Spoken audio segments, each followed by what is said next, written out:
Other side. There we go. I'll learn how to work this thing eventually. I'd like to call to order our regular meeting of the Caroline County Board of Supervisors.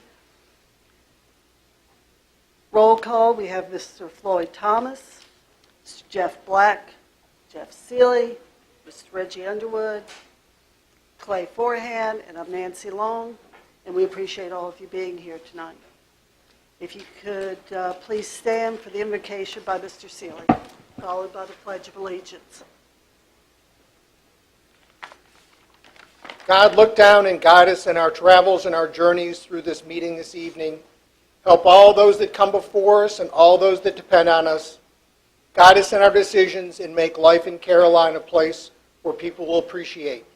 Take care and watch over our troops overseas, and take care of all the law enforcement and fire and rescue folks in this season of snow, ice, and cold.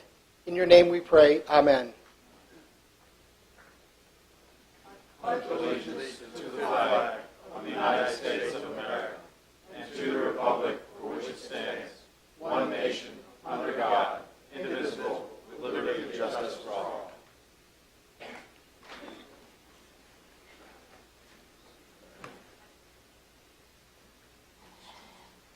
Do we have any opening board comments this evening? I don't Mr. have any, Thomas. I don't have any, Madam Chairman. Mr. Black? Yeah, I do have a couple. First, on Martin Luther King Day, there was a ceremony right in here. Excellent ceremony. Mr. Thomas was heavily involved in that. So it was good to come in and see that. I also want to reiterate on Saturday, February 3rd, the Ladysmith Rowington Club will be hosting the Polar Bear Plunge at the Lake Landor Beach in Caroline. We urge, it's a huge fundraiser, obviously, for 9 different charities in Caroline County, and we urge people to come out, take the plunge, and just see exactly how it works. It's a great time, so thank you. And thank you for your donation. You're welcome. Mr. Seeley? I just want to, in advance, congratulate the fire and rescue folks for the awards coming up this Saturday evening. Again, it'll be an event for everybody, but we'll get to see the best of our best and hear some of the stories that have taken place throughout the year. I always look forward to it. Thank you, Madam Chairman. Mr. Underwood? No comments? Mr. Forehand? No comments, ma'am. I'd like to thank the Port Royal Fire and Rescue. They had their local banquet on Saturday evening, and we had a nice time, and I appreciate the invitation to that. So now we will move on to amendments to the agenda. Madam Chair, members of the board, we have 3 things we would like. First, we'd like to add the proposed first reading of a zoning ordinance text amendments addressing motor vehicle repair definitions and uses in the B1 zoning district. If you have any questions, Mr. Fincham can probably give you some better detail. 2, we'd like to add a proposed expedited public hearing for rezoning for business to locate in the county. If approved, a public hearing to be advertised for February 13th board meeting, and that's in Dawn area in Mr. Underwood's district. And 3, we'd like to remove the minutes from the consent agenda. Do I have any other changes to the agenda? Mr. Kelly, that text amendment was this regarding this information? Yeah. Yes, sir. Okay, just making sure there wasn't 2. Okay. Same. Yeah, what did you say the Dawn business was? What did you? Expedited. Oh, expedited public hearing. Thank you. Okay.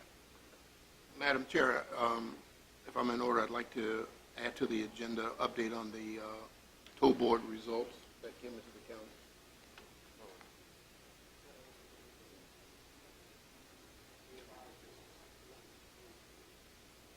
That's what I did. Will we add those two as 11A and B? The text amendment and the expedited hearing? Expedited hearing and the text amendment, let's put those under 8A and 8B. And the tow board is 5B for unfinished business, since that's an ongoing topic. Does that work? looking for where we were going to put those. Any other changes or additions? Do I hear a motion to approve the agenda as amended? So moved. Motion, Do I have a second? I'll second. All in favor, say aye. Aye. All opposed? So moved. All right. So, presentations. We have 3 presentations this evening. And so right now, I'd like to call forth our presentation on the event, Meadows Event Park. Good evening. Good evening, everyone. Chair Long, I know we are on a tight schedule, and you got a report ahead of time on a summary of the highlights of last year. Gives me great pleasure to do a couple of things tonight. I think it's always important to thank all of you and all of the county department officials that answer questions when we want to be sure that we are doing what we are doing correctly, that give us the ability, if we misstep, to correct things, and we've always been treated very fairly, and I really appreciate the spirit that was shown in 2017. It was a very good year for the property. As you saw in my report, we hit just a little under 450,000 visitors to the property, and the bulk of that came from near perfect weather during the fair. We got to the very last night and saw a little rain, but we are growing, and I think long term that's what is important. I don't want to just reread to you the numbers that I gave you in writing, so I'm not going to do that, but I want to highlight a couple of things. I think it's always exciting when you see growth, but you also see some really interesting opportunities start to surface, and one is with the national television coverage for the Meadow Event Park with our long-standing partner, Tough Mudder. They've added, kind of tweaked their event a little and include some mixed martial arts that it's kind of a test event. So the Meadow will be on live television in late July, and that's kind of exciting for our property, for the county, for the region, to get that kind of coverage. To my knowledge, I don't think that the Meadow has had national television coverage for a sporting event outside of the bike race when they ran time trials on Route 30. We are upcoming. We do have the Virginia Horse Festival at the end of March. And the other key area, before I touch about growth for this year, I'm really excited about the advancements that we're making with the really telling the Secretariat story and finally getting the renovations of historic barns off the ground. We have a new separate board called, we've actually reinvigorated the Museum of the Virginia Horse. We have a board there. We're working on fundraising plans. A lot of energy, a lot of excitement, a lot of activity, and we just met yesterday with the Main Street Station folks downtown, and they're actually allowing us to have a Secretariat display in the gallery that is at the very front of that property. So that's big for the property to have some visibility downtown in that facility. We, as I said, the other thing that's really important to me is growth. So we have to look at how do we keep filling dates in through the year, and what else can we do, and where should we be looking. We're doing really well in events that are kind of sports related or indoor gymnastics competitions. So I think that's really a segment that we'll look at. The other area that I've worked really hard to try to find the right partner in would be concerts. And it's a tricky business, and I think you've heard me say before that we actually had Country Fest, stopped it after 2 not so successful years, and weather impacts that. So as part of the growth this year, as we look at the year, the exciting thing is we have about $130,000 of new business on the books. 2 national events in June and July, and months that have been really soft in the past. So a lot of momentum, but we are working to do a concert event in August. I have vetted the individual, and he's going to speak just very briefly tonight. I wanted you to see him and hear from him. When the opportunity came to us, I did a lot of background checking and talking and calling people and vetting, and really finally determined that we had a good partner that I felt comfortable with, that understood what we needed to do to make it fit what the county wanted. And we've done so much in the past 2 years on formalizing what people need to do when they come to the county to do business, that we've handed him the promoter handbook and kind of start walking him through permitting and things. So I have here with me tonight Ronnie Jackson and his partner Kelly Moore. Ronnie did several concerts in the 90s at the former RIR State Fair property at the racetrack. Very successful, has a strong radio promotion background too. So I want to have him speak, but before I do that, I just wanted to take a brief minute to ask. I would love to entertain any questions that you might have had out of the report that I sent you. Madam Chair, I just have one comment. I just want to say that you've been a great partner for the county, great partner for the residents of Reedy Church, and certainly we appreciate that. And certainly, Marlene, you know you have my unwavering support. I think you bridged all the gaps, and I think you touched all the, and put away all the pain points. And I just want to say excellent leadership, excellent job by you. Thank you very much. That's all, man. I was, the calendar actually would, when you have it past May, I would like it, and I'd like to advertise it internally in the county. Certainly, I can actually go ahead right now and give everybody the full year if that's something you would like to see. I'd be happy to do that. Honestly, I have a family, and we're always seeking out things to do on weekends and activities, especially that are close to home. Sure. There are 24 on here that we would like to, at least consider as part of our schedule, and Sure. would be happy to communicate that out to folks as well. One side point, I was very happy to see that the Tough Mudder national televised coverage. Would there be any opportunity for us to add some signage of Caroline County, Virginia, just to add? We are talking promote with that.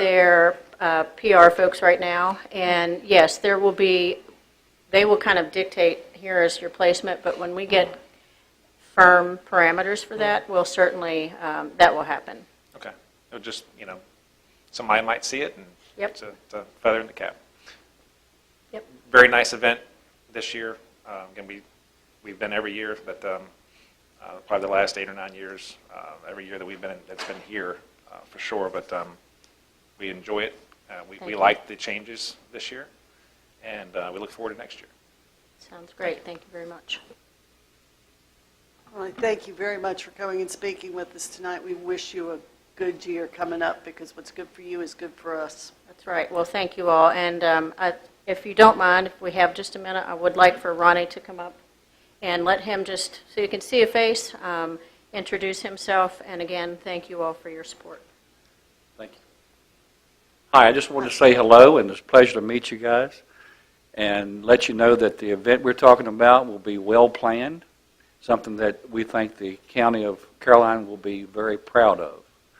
And we plan on having it detailed out specifically according to requests from the county, working with fire, rescue, police, the whole 9 yards. I've done this for many years, and I'm really excited to work with Meadow Event Park.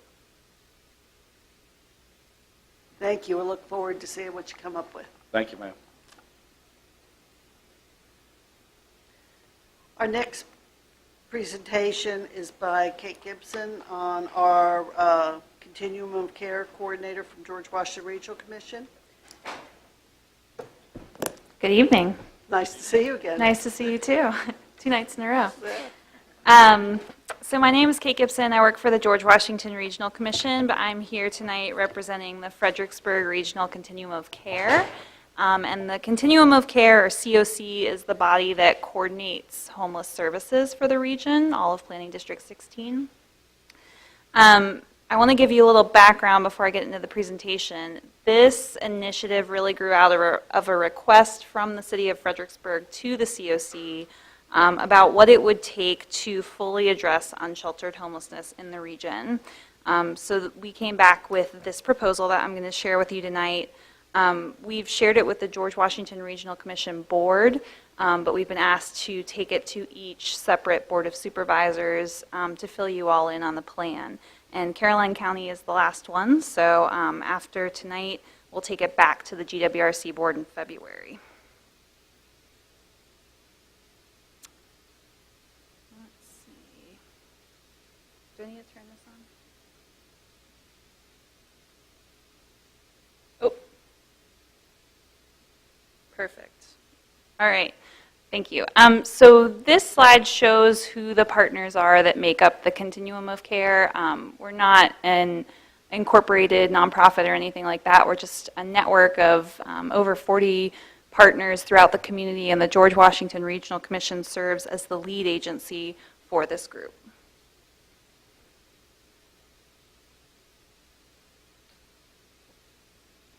Thank you. Okay, so the goal of the COC is really in 4 parts. Our goal is to end homelessness, but that's defined by 4 different things. So if you're able to click through, identifying all persons experiencing homelessness, providing immediate access to shelter, ensuring the opportunity to move back into permanent housing within 30 days, and preventing new episodes of homelessness whenever possible. So we've developed a coordinated homelessness response system, and all of the partners in the region who provide homeless services work together to make this happen. And if you click through, this slide shows how each piece of the system relates back to that definition I just showed you. So identify, shelter, rehouse, and prevent. This is our current level of annual funding for the homelessness response system. This includes funding in multiple agencies' budgets, so Micah Ministries, Thurman Brisbane Center, Los Angeles Hope House, Empower House, and part of GWRC's budget that covers our COC staff time. And you can see, oops, sorry, you can see about half of our funding comes from state and federal government, and then the other half from local government, private foundations and donors, United Way, and some other sources. But even at this current level of funding, our capacity for providing housing to those who need it is far below the need. So on the left, you can see the number of households we were able to rehouse in calendar year 2016 based on our current housing budget. PSH stands for Permanent Supportive Housing, and RRH stands for Rapid Rehousing. Those are 2 models we use to rehouse people who are experiencing homelessness. On the right, that's the number of households that were not able to self-resolve within 14 days. And since our goal is to house everybody within 30 days, at that point we would want housing resources to kick in. This slide shows the current levels of people experiencing homelessness in the area over the last 6 years. We do an annual point-in-time count every year in January, where we count how many people are experiencing homelessness on that night. And that could be either staying in a shelter or actually staying outside. So the blue line is everybody in shelter and who were outside, and then the red line is everybody who is unsheltered. And this is just to zoom in on that unsheltered line. The number has kind of gone from about 30 to about 40 over the last 5 years. So on any given night currently, we would expect to find about 40 people who are outside, and our data that we collect over the entire year has shown that over a 6-month period, about 56 unique people experience unsheltered homelessness. And I should define unsheltered here. We're talking about people who are outside or in their cars. So we know that there's a human side to this problem, but there's also some significant costs associated with this as well. The FUSE stands for Frequent Users Systems Engagement. This is a model for a study that's been done all across the U.S. Fredericksburg's currently undertaking its own study. And basically what you do is you look at where people are staying before they're moved into permanent housing and then where they are after. So the timeline at the top shows someone before they moved into housing. It's a 2-year timeline, and they were cycling through all these different systems. So all the red is the time they spent in an emergency shelter, yellow is time that they spent in jail. What the studies have shown is that once people move into permanent housing, it breaks the cycle. And other community studies have shown cost savings of anywhere from $12,000 to $16,000 per person per year when this cycle is broken. At the bottom, we show the cost, and I've actually overlaid the local numbers onto this graphic that I stole, but it shows the cost of one night in housing, which is $20, the cost of a night in shelter, which is $30, the cost of a night in jail is $68, and the cost of a night in the emergency room is $1,400. So the solution that we came back to the city with is additional funding for housing. Emphasis on the word additional. We need the system to continue to operate in its current capacity, but we need to be able to add to what we're already doing in order to meet some of that unmet need. The additional funding would be for 3 things. The first thing is housing locations. So we would actually hire someone to help people going through the program find a place to live. They would network with landlords, show our clients properties, and help make that connection. The next is a housing subsidy, so help with security deposit and rent. This could be either short-term or long-term. If you click to the next. And short-term would be rapid rehousing, or long-term could be permanent supportive housing. And then the final component is case management. So everybody who goes through this program would be paired with a case manager who would meet with them as often as necessary. Sometimes that means every day, but no less than once a month. And I should say we've been doing this for a long time. We've been doing this since at least 2010, and before that it wasn't called rapid rehousing or permanent supportive housing, but we were still helping people move into housing. So our most recent data that we've submitted is that 81% of persons rehoused through rapid rehousing or permanent supportive housing do not return to homelessness within 2 years. And this is a question that Madam Chair asked me. The 2-year clock starts after they're exited from the program. So really we've shown what we can do and that we can be successful. What we're asking for is additional dollars to scale up our current system. So specifically, we're asking for almost $500,000 in year 1 for these different components. And we think that this would fully meet the need of people who are unsheltered in our community. And then the next slide shows the number in year 2, which goes down a little bit because we've been able to get ahead of the curve. So specifically, our proposal is to do this in 2 parts. Part 1 would be a community challenge to house as many people as possible in the first 100 days of the initiative, and that would really help us to build momentum, get people in the community excited about this. And then part 2 is to do the ongoing initiative. So obtaining and sustaining a functional end to unsheltered homelessness, and this is going to be a long-term commitment. So just to show you who the partners would be, services would be provided by an organization identified through an RFP process, but it would be an organization that's been doing this for, at least the last 5 years. GWRC is committed to provide the project management, so we would be the fiscal agent. All the money would flow through us, and we would reimburse the providers who are providing the services. And then we would also do the project oversight. So we would be collecting data and making sure that we're on track to meet our goals. And finally, we're asking for the financial support by the local governments. Which brings me to my last slide. This is our proposed breakdown of those year 1 and year 2 numbers by locality.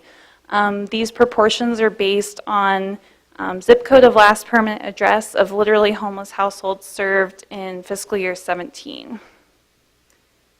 So Caroline County accounted for 6.5% of households served, and that's where we got that number. And with that, I'll take any questions. Does anyone have any questions? Mr. Black? Yeah, my question, I know King George had some questions about it last night. I think they were after the presentation. But my question is, so on the point in time count that you have of the 200, so are you saying that 6% of those 200 would be Caroline? Is that what we're saying? Of those 200 people, we're looking at roughly, what, we did the math, 6 people? Whatever, That's what we would 12 expect people? to see. 200 is such a small 12 people. number that the percentage might be different. What we looked at for the proportion was data over a whole year, and 6.5% of the people that make up that population, sheltered and unsheltered, was 6.5%. Mr. Thomas? That was my question. It's 13 people out of 200 is 6.5. Right. Kind of rough. Okay. Mr. Forehand?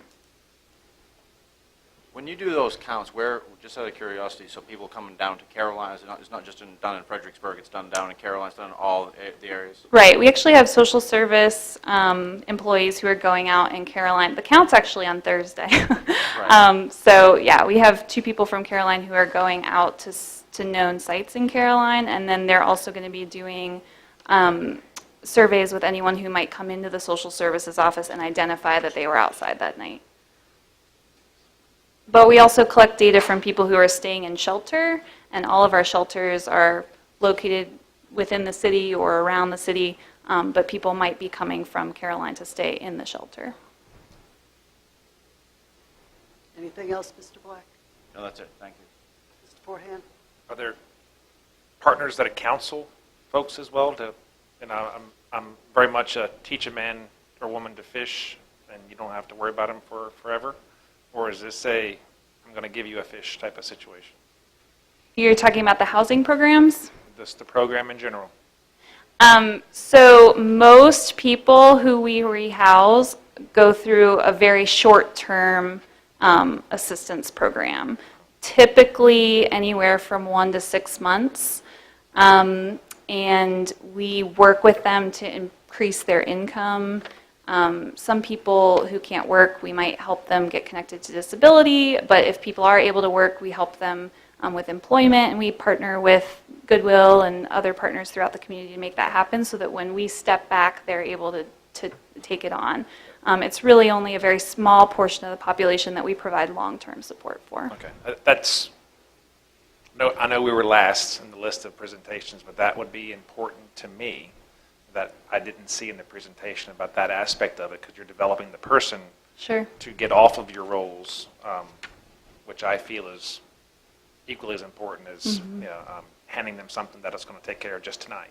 Yeah, and the rapid rehousing model is nationally recognized, so we follow national best practices. We actually have like a 10-page policies and procedures, but best practice is to provide the least amount of support necessary because we just have so many people that need it and such limited resources. So we're very careful in that regard. And I should mention that we have a full 17-page proposal that digs into more of the details of this initiative posted on our website, and that's fredericksburgcoc.org.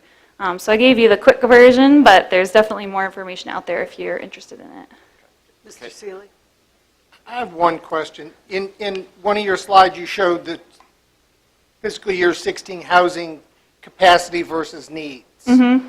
And you showed that the budget between PHS and RRH Yes. was roughly $1 million.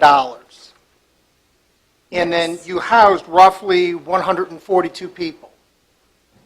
But on the slide before that, you said your total budget was $4,263,919. Mm-hmm. So was the overhead 3 to 1?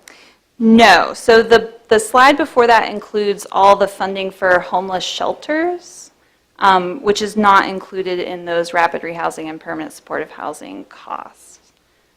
So like Thurman Brisbane Center, Lois Ann's Hope House, and Powerhouse all operate shelters, Okay. which accounts for that extra cost. And then there's also, some overhead and GWRC's oversight of the program and things like that. But I was just making sure we weren't spending 3 to 1, because No. that's the way it looked when you lay this out, and then you just show that number. Sure. Yeah. Okay, thank you. Yeah, you're welcome. Mr. Black? Yeah, I just had one last question. I guess it's a funding issue as far as, since we have the different localities that are involved in this, if one locality, let's say that Spotsylvania gives their share and then King George does not and Stafford does, is there a plan for if you get, a portion of that funding? Yes, we've put some thought into what a scaled down version would look like, and depending on who pledges funds, we could modify it. So we're flexible, but our initial thought is that a scaled down version could pay for one full-time rapid rehousing case manager, which would she or he would be able to reasonably house 28 households over the course of the year, and that would be at a cost of about $150,000. Okay, because the only thing I see here is like if Spotsylvania puts in the full amount and then, for example, Fredericksburg does not. I mean, you see where I'm going with that. Sure.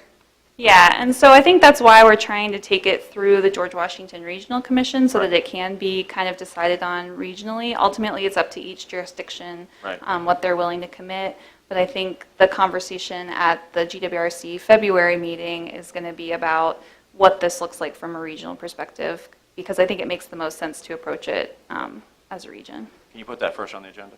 Yep. I'll talk to Tim. Okay. Otherwise, we won't get to it.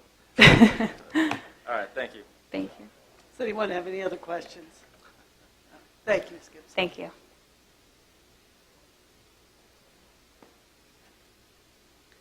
That takes us to our third presentation this evening, which is the report on the Fred Transit System bus routes.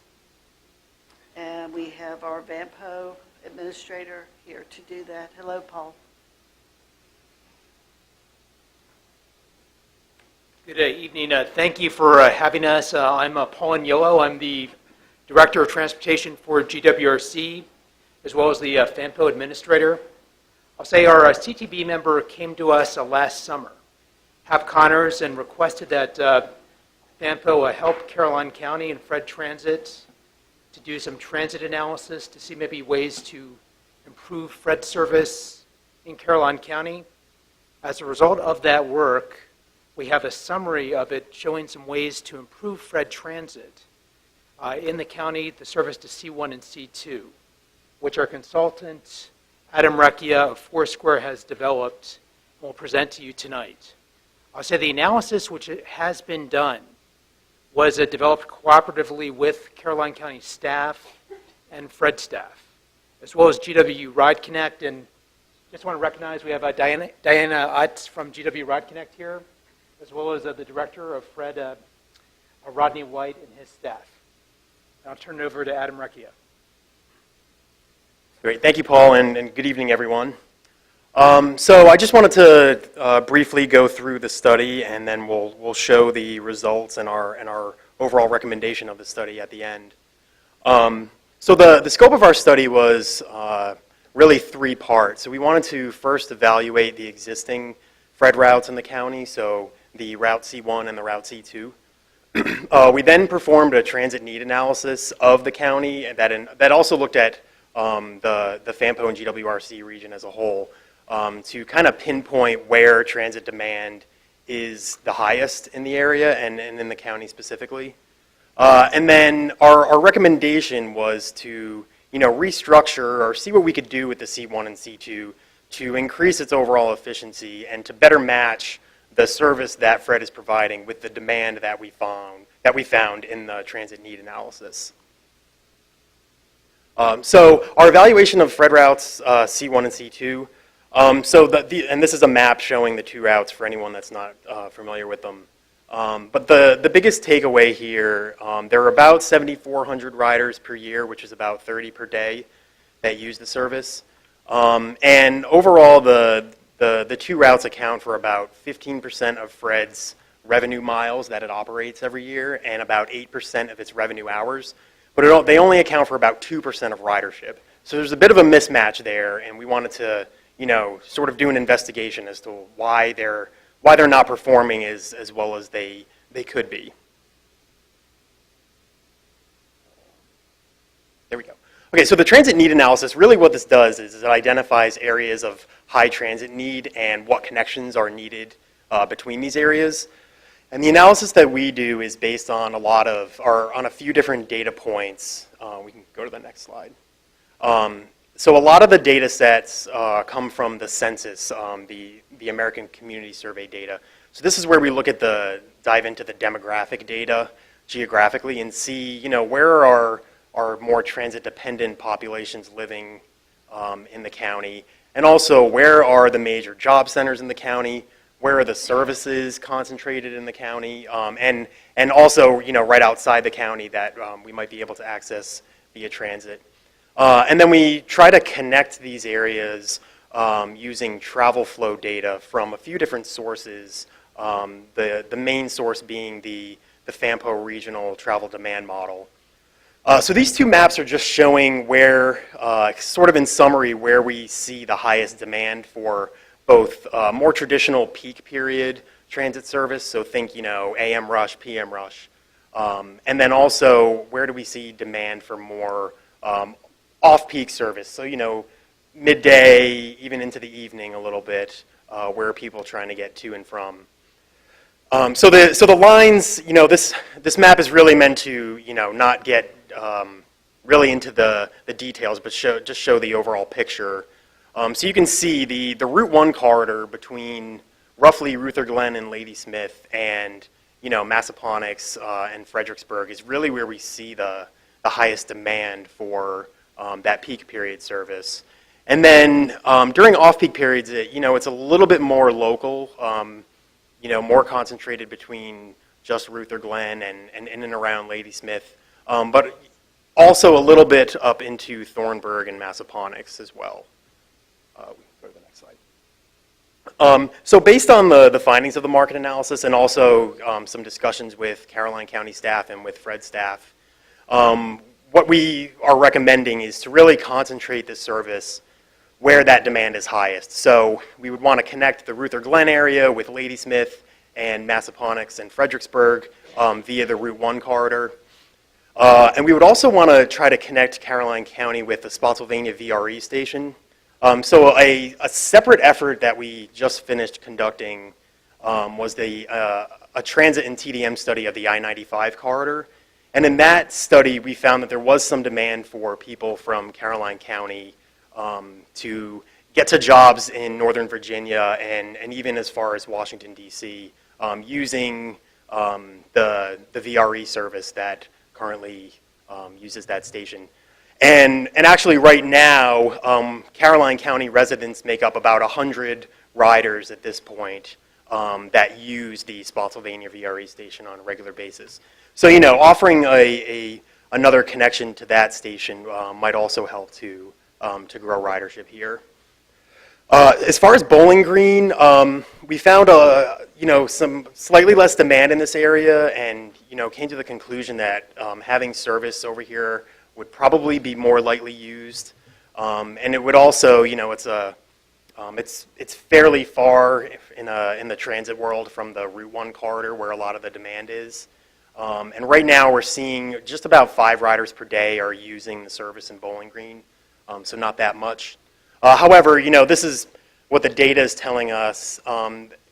Bowling Green obviously is also where a lot of the services in the county are are located. So we wanted to at least consider keeping some service in that area.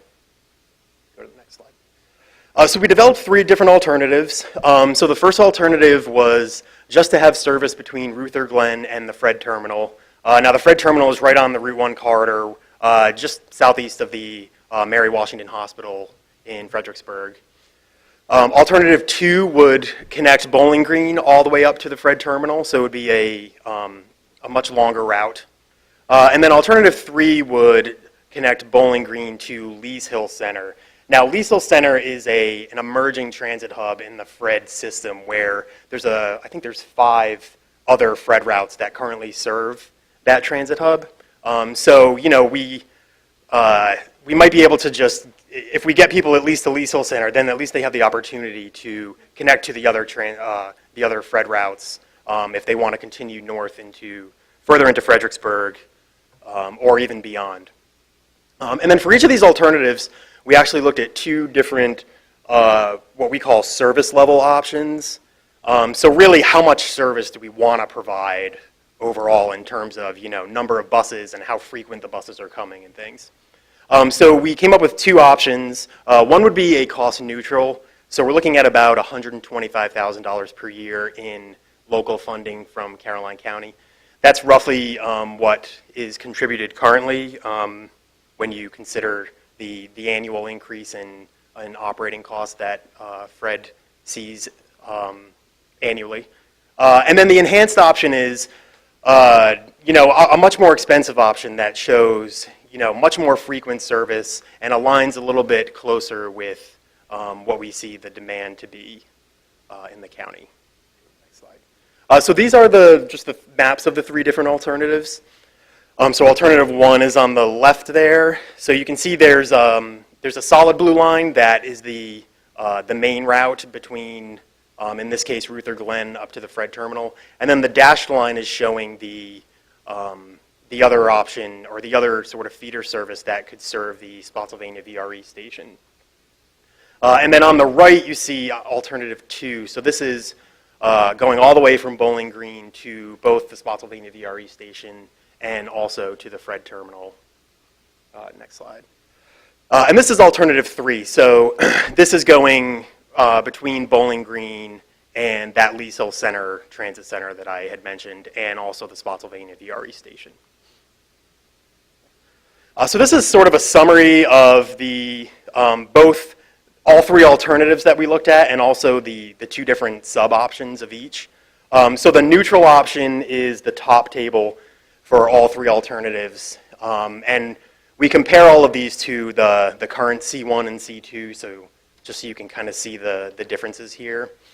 So you can see on the neutral options, that cost to the local operating contribution is pretty similar across the 3 different alternatives. Really, the things that differ are how often we can have buses coming. So alternatives 1 and 3, we could have a bus coming every 120 to 135 minutes. And then alternative 2, since it's a much longer route, we could really only have buses coming every 160 to 180 minutes. And just for everyone's information, the current C1 and C2, it's coming about every 90 minutes, but so you can see the buses are a little bit more frequent than what we're proposing.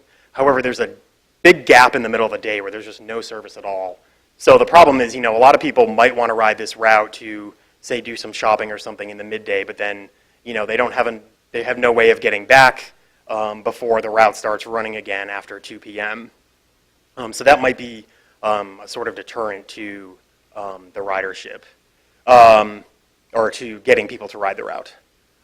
So the annual ridership too, we've done some ridership estimates just to see what we think, or how we think these changes could affect ridership. So you can see the current C1 and C2, we're getting about 7,400 riders a year. Under the neutral alternative, we project you could probably increase that to around anywhere from 10 to 11,500, depending on which alternative you were to go with. And this is really, the increases in ridership are really driven by 2 things. You know, filling that midday gap and providing a nice, consistent service that's operating all day.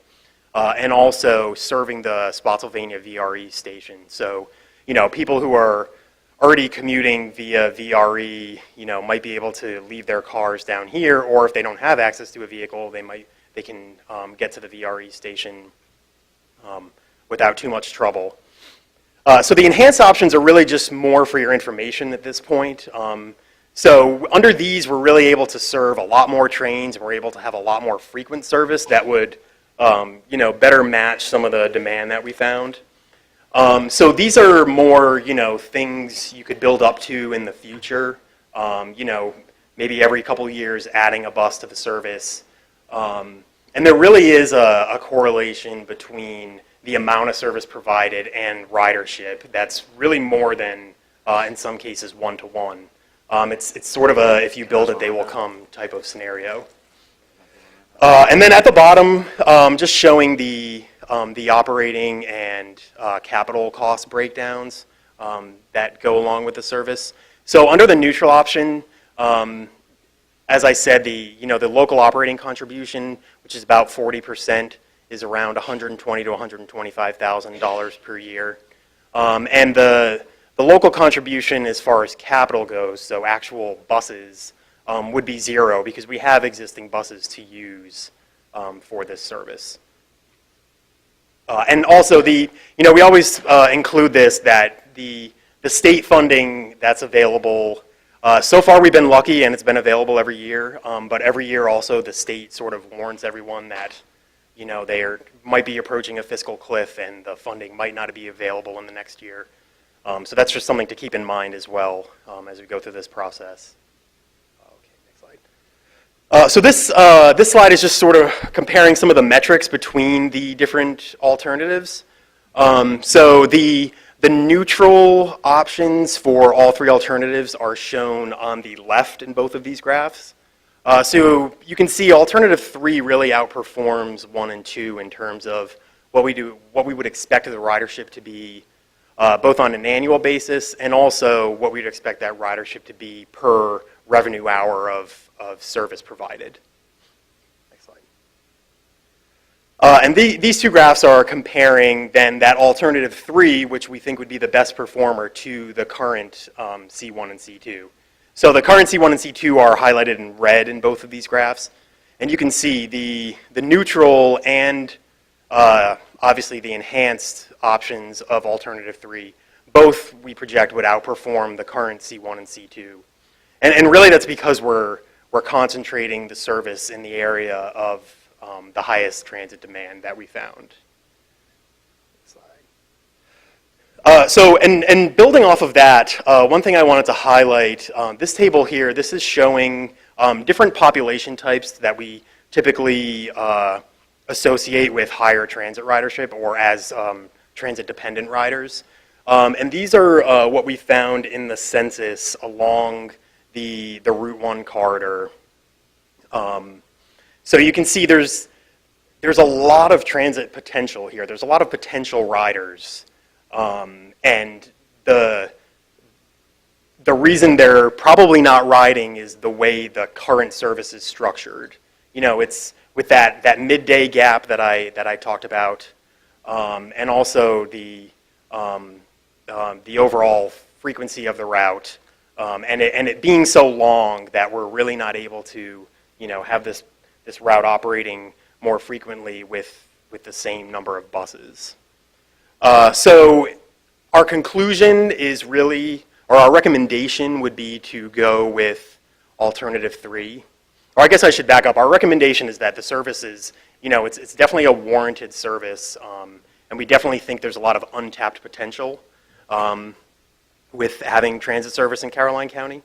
And of the alternatives that we came up with, alternative 3 would probably yield the highest ridership overall. And it would also still include Bowling Green for those riders that are currently using the service in the Bowling Green area.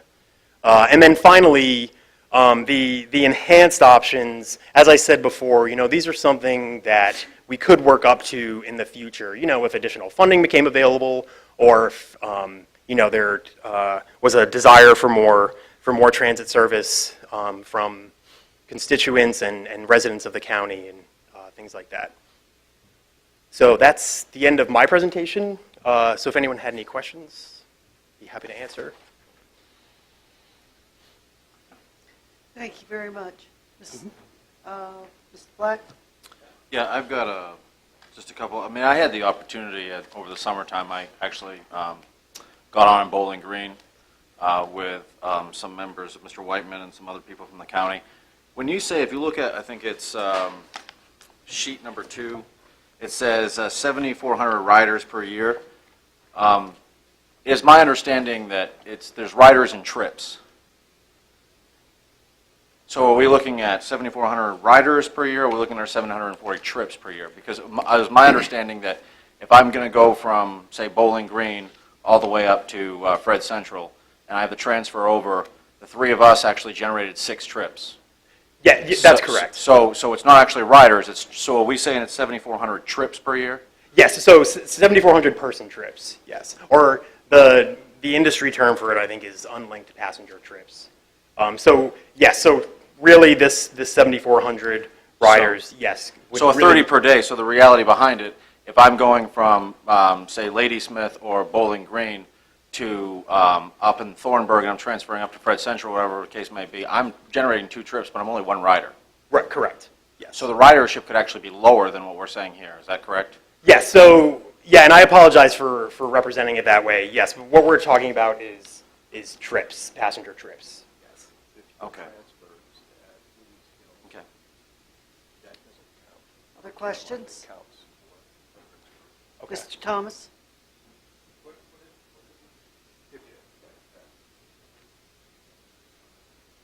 The 7,300 trips are boardings on the C1 and the C2.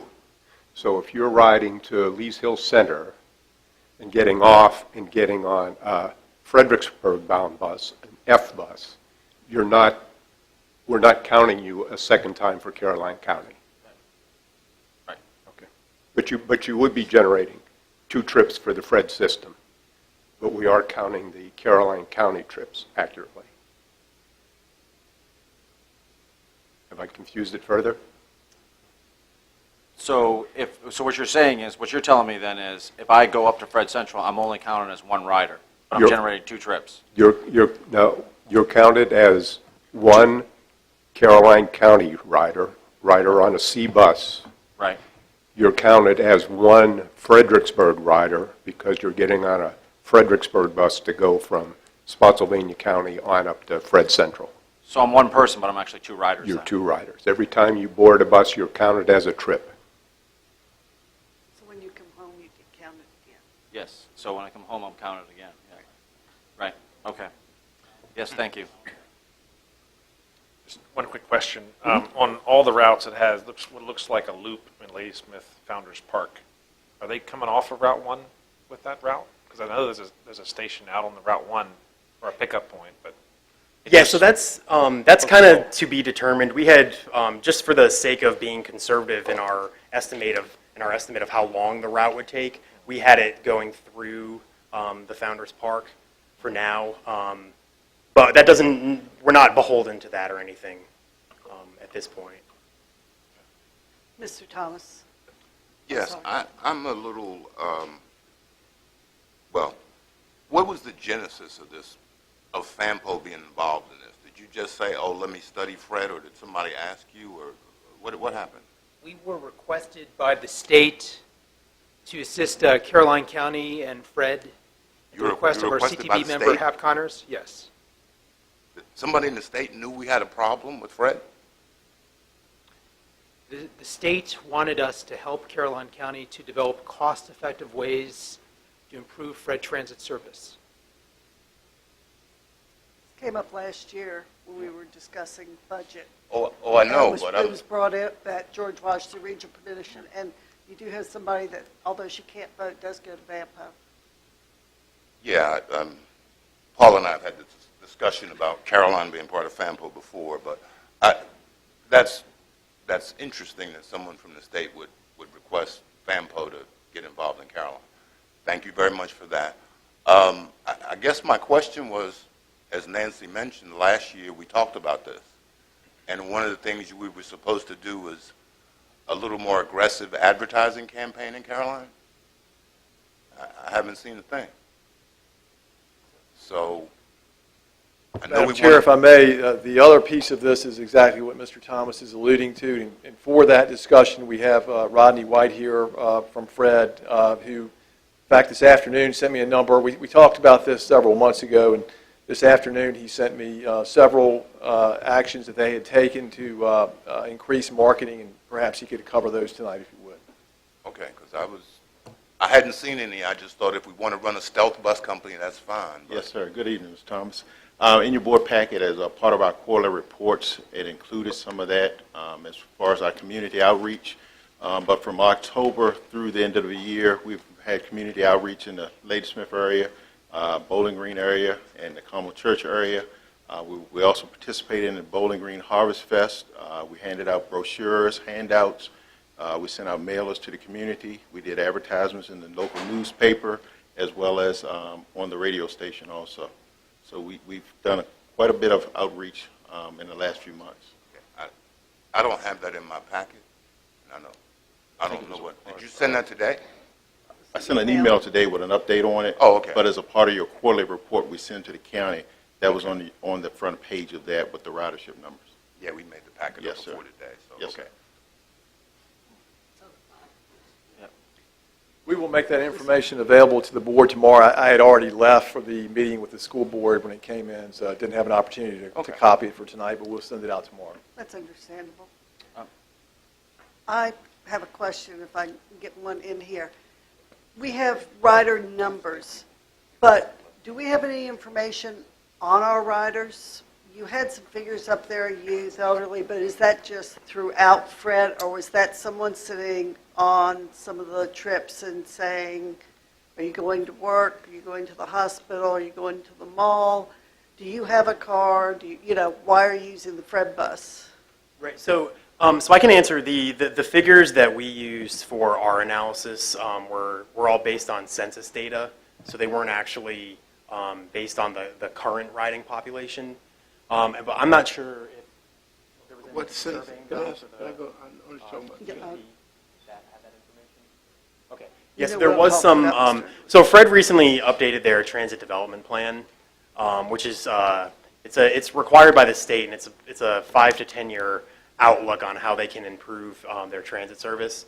So that type of data was available from surveys that were conducted in the TDP, the Fred TDP. So that information, basically what I'm saying is that information is available if anyone wanted to look at it, or if anyone wanted to see those. So- Mr. Underwood? Yeah, so the data you have here in your summary, that that puts into categories the different populations of riders, that data here is a summation of census? Correct. Yeah. So average census? Yes. So I guess I'm trying to ascertain how you got to the numbers. So 3,000 seniors over 65 could ride based on the census. Correct. That's not actual number. Correct. That's based on, that's pretty much looking at the census data, how many seniors live in the census blocks that are along the Route 1 Right. corridor. So can you give me the number of riders for the 2016, 17 year, or 17, 16, 17 year? Yeah, so Total number of riders from Caroline. So that was the 7,400 per year number, or, The 74 is an actual number? yes, correct. So, That's number of trips. yes, I'm coming, I'm coming along. So, you're saying the 7,400 number is an actual number, but it could be one person could possibly be divided into half if I was going from Carmel Church to the Fred Center, because I'd be counted twice. Correct. Is that correct? Yes, So- correct. So, okay, so one person could actually be counted, okay. So when I look at the alternatives, those are guesstimations based on that 74, based on additional availability, Correct, yes. based on the census. So the ridership estimates that are included, like in the table that outlines the three different alternatives, those are based on a couple different sources.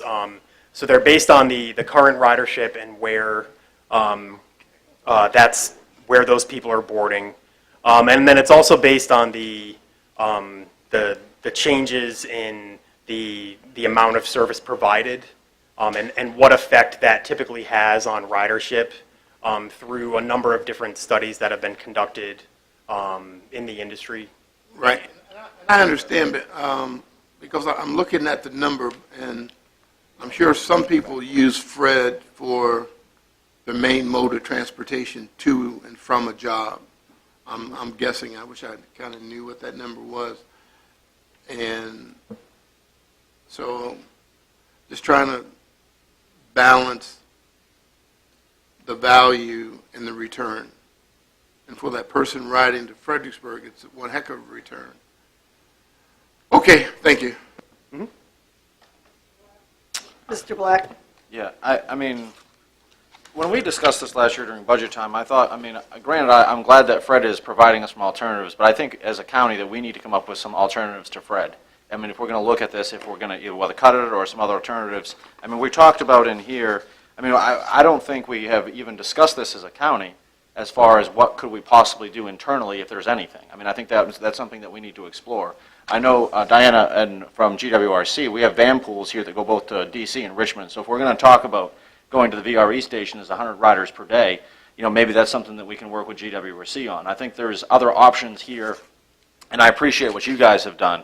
But I mean, I don't know if it's possible with GWRC outside of Fred, if there's something that we can come up with to this, because I think just this is not, we need something besides just Fred here.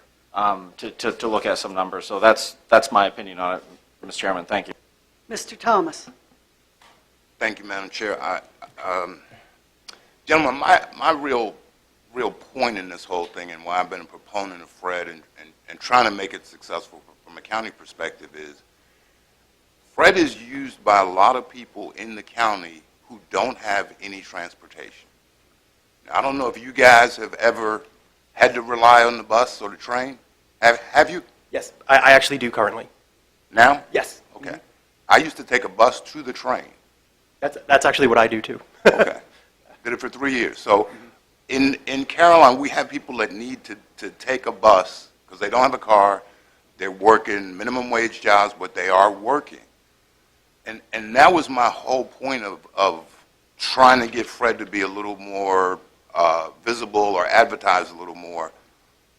You know, I'm not sure we've accomplished that goal, which was why I started with Wise Fampo involved in this, because that's the goal. You know, how do we increase ridership?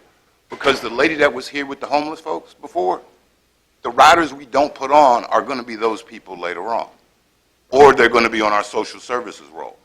So you're saying this is the best route, it's more economical, but we're not really helping the people, and that's kind of why I'm here. You know, maybe I'm wrong, but I thought that's what we were supposed to be doing. I would like to respond to that. Sure. So I said the analysis that we've done basically has looked at basically improving the existing service. So basically there's midday service, basically to allow more travel options for disadvantaged, the disadvantaged population. So basically the service from Bowling Green, basically up Route 2 to Fredericksburg had very low ridership. The 95 Route 1 corridor has a lot more potential demand. There's a lot of growth in the Ladysmith and Carmel Church area. This option, which is revenue neutral, provides better service for that corridor to provide more options for Caroline County residents. in a cost-effective manner. But I don't think you understand the real gist of this, Paul. You know, because there's more development on the western side of the county, that's great. You said there were census tracts involved. If you looked at the census tracts, the economics of the growth on the west side are drastically different than the economics of this part of Bowling Green. There's a stop, I can almost see the stop from here, well actually it's back there, where I see 3 or 4 people who get on, or used to get on, and they're going to Ladysmith to work. Those are the folks I'm trying to help. It's, you know, it's not the guy who just moved into a nice house in one of the developments in the western part of the county who's using the bus as a convenience because he doesn't want to fight traffic. Right. I'm talking about people who have no alternative. And, you know, it's nice to make a good route, but that's the real goal. That's why we were supposed to be advertising. Because I got to fight some of these guys who are saying, with the amount of money we spend, we could buy people cars. Yeah, so if I could just respond. So the alternative. I don't want you to respond. I want you to help me. Okay, no, so I think, so the alternative 3, that would still serve actually that stop that you were talking about, and it would still carry people over to their jobs in Ladysmith, and then also beyond up to that Lees Hill Center transfer point, and it would actually do it for a longer period of the day than what the current C1 and C2 are doing. So in that sense, we would see that as an improvement for those current riders that you're speaking of. So I just wanted to point that out. Okay, well, that and a much more aggressive ad campaign might help. Okay. That's what I'm saying, a more aggressive ad. My one question, and I guess sort of what I felt I wanted to see, and you've had a year and it hasn't been done, is someone actually sitting on the bus and asking those who are willing, why do you use this? How does it help you? How can we make it better?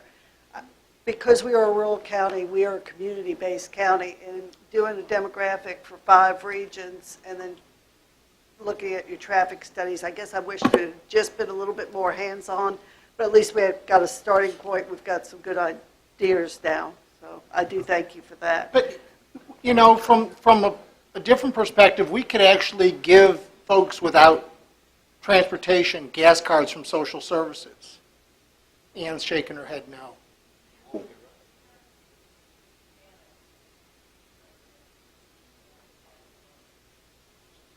And can you come on up?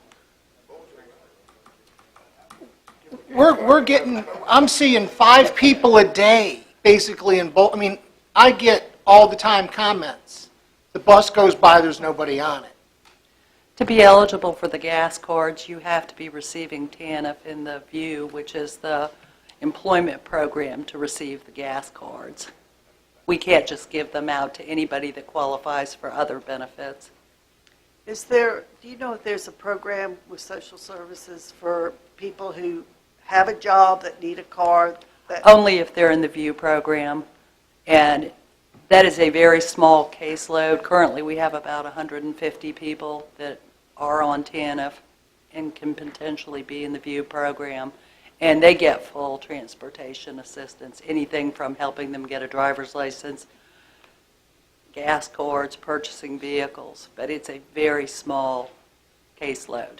It's just interesting because I didn't know there were, I'm still learning about all these other programs that are out there, and no one program is going to fit everybody's needs, I understand.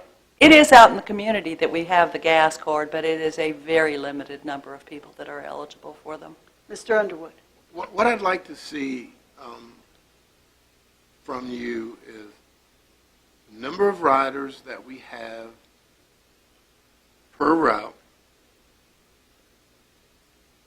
how to make it economically feasible, and your plan to do so, or your strategy to get from point A to point B. How do we increase the ridership for those citizens who, as Mr. Thomas said, may not know about Fred and the options? And then our projected goal of increasing our ridership.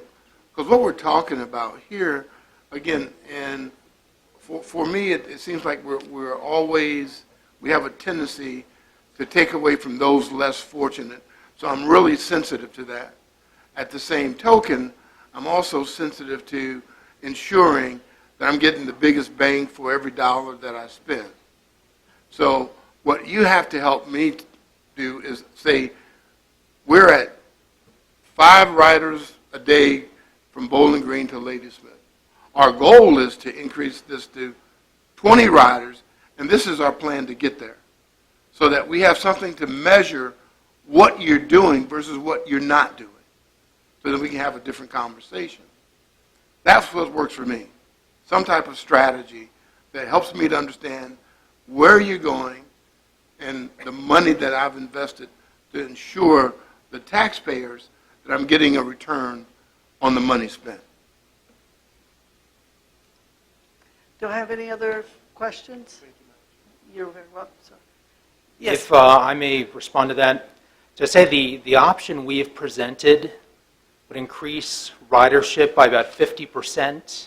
And one of the key strategies with that is providing the midday service, which does not currently exist, which would give people more options to get from basically Bowling Green to Ladysmith. And that's your neutral option? That is in the That's neutral neutral option, cost yes. Yes. That's the one. Then I guess, so my question is now, if you really believe that, then why haven't you come and say, this is what we need to do? We don't have to wait for a year to make a decision, to make a change. If we see something's not working, is not beneficial to the public, then we should say, we need to make a change because it's not getting the result we need. So that's what you have to have some flexibility here so that we are of value, again, to the residents that we're serving. I want to help you, but you got to help me too. Paul, Yes. Could I ask you, if we decided to take one of the recommendations up here at some time, when could the changes take place? Do we wait for a contract year? Or does that become a question for Fred? That's a question for Fred. Okay. The changes like this, we are able to implement probably within 2 months because of the need to hold a public hearing on significant changes in routes and give the public an opportunity to respond. Where there's no significant change in the funding, we don't have to wait for a fiscal year cycle to make any significant changes. This also would not involve the addition of any additional buses, so we don't have to get into an ordering cycle to do that as well. I would just say that with respect to the FAMPO analysis, they provide a look that for which Fred doesn't have an internal capability. That is to look at detailed census data and to do these kinds, this slice at the analysis. Fred's forte is putting buses on the road and running them as efficiently as possible. I look at Mr. Thomas and Mr. Silly, and I'm taken back 3, 4, 5, 6 years, and I remember the difficult decision you had to make about giving up service in dawn because it was so uneconomical to provide. And we appreciate that these are really tough decisions. We're prepared to work with the FAMPO analysis and sit down with you and staff, as we have, to take a look at the most efficient routes. In part, this is a good news, bad news story. As the economy is improved and potentially more of your citizens have access to automobiles and the ability to put gas in them, they're less likely to ride Fred. So that's the good news. And from a standpoint of looking at the number of people we're putting on the bus, that's the bad news. So we certainly appreciate that this is a tough decision. We have significant flexibility within the existing budget envelope to change service, to make it more efficient. Thank you. Any other questions? Just to add one more note to Mr. Thomas' question on the marking. Again, we did extensive from October to December, and we noticed in our ridership for Caroline County from the third quarter, which that October timeframe began, there was a 15% increase in ridership over the second quarter. And in the fourth quarter, it also showed through that marketing, we feel, a 4% increase. So we've seen a jump based on the marketing that we provided, yes. And that's been provided to you in the packet. Yes, sir. Is this something we want to pursue, then have them pursue the route change now as a board? We put it on the Yes. agenda for next month. Whatever. Thank you all very much. I appreciate it. Thanks for your time. Thank you. Would the board like to put this on the agenda for next month, or what? Any further discussion? Is there a way that we can look at, maybe get staff together and look at other ways as well? I mean, outside of Fred, anything. I mean, just to see if there's another option out there. I mean, or whatever. Yeah. I mean, anything. Just to give us other alternatives. Yep. We can ask. We'll work on it. Let's move on Thank you. then. Thank you. All right, that brings us to our consent agenda. Whoops, I'm sorry, what? Appointments, I'm sorry, appointments. Madam Chairman, I spoke to Mr. Spinner, and he's willing to serve on the BZA again, so I would make that motion. A second. All in favor? Aye. All opposed? Moved. Mr. Underwood. Excuse me, I got an emergency to take care of. I'll be back at 7:30. Okay. All right, that moves us to the consent agenda. We are going to pull item A. Madam Chairman, motion to approve consent agenda with the exception of item A that's before. I'd like to also pull E and actually table that till our next board meeting to get, the resolution that we have is a little on the weak side, and I'd like to get some better data from it from the General Assembly, because I plan to go down this week, and then bring that resolution back the first meeting in February, if that's okay. Is that going to give us enough time? Oh, yeah. Because Stafford's already gone through with their resolution. I think we saw they were going through with it tonight. It's not even in committee yet. Madam Chairman, I'd like to withdraw go my ahead. motion to approve the consent agenda and let Mr. Seeley make it. I'd like to actually address item E and actually pull it and table it until the next board meeting so that we have better data. Madam Chairwoman, I have a question on D. It doesn't have to be pulled. I just have a question on it. All right. So do we have a motion then? Just a question. Yes, I need a, I'll second. we have a motion and a second. All in favor? Aye. All opposed? All right. Your question, Mr. Black. Yeah, on D, do we ever, which is the records, old records, are we digitizing these? I mean, are we going through, is there any of these getting, no? These are a treasurer record. I mean, I wouldn't, no. I mean, other than what's in the computer system, these are Right. the actual paper records, no. So when you go back to 5 years, something like that, do they purge the computer system too, or, I mean, what? No, I what think is- the computer record is there, but the paper record, and receipts and the tax, you know, that type of thing, I think it was what's purged off. The new systems we've looked at, that we've interviewed the firms, actually do keep all those. If there's something that comes in with an account, it actually goes in to the account. So you can scan things into the account, and records that are created on the system go with that So account. none of the But the localities Bright going back system and doesn't do that. None of the localities going back and digitizing this stuff at all, it's just all, okay. Okay, Yeah, no. all right, that's all I had, that's all I needed.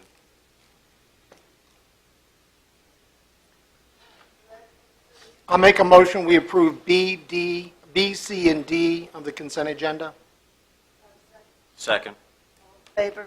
Aye. All opposed? So moved. All right, that takes us to Take a break. E. Did we do email?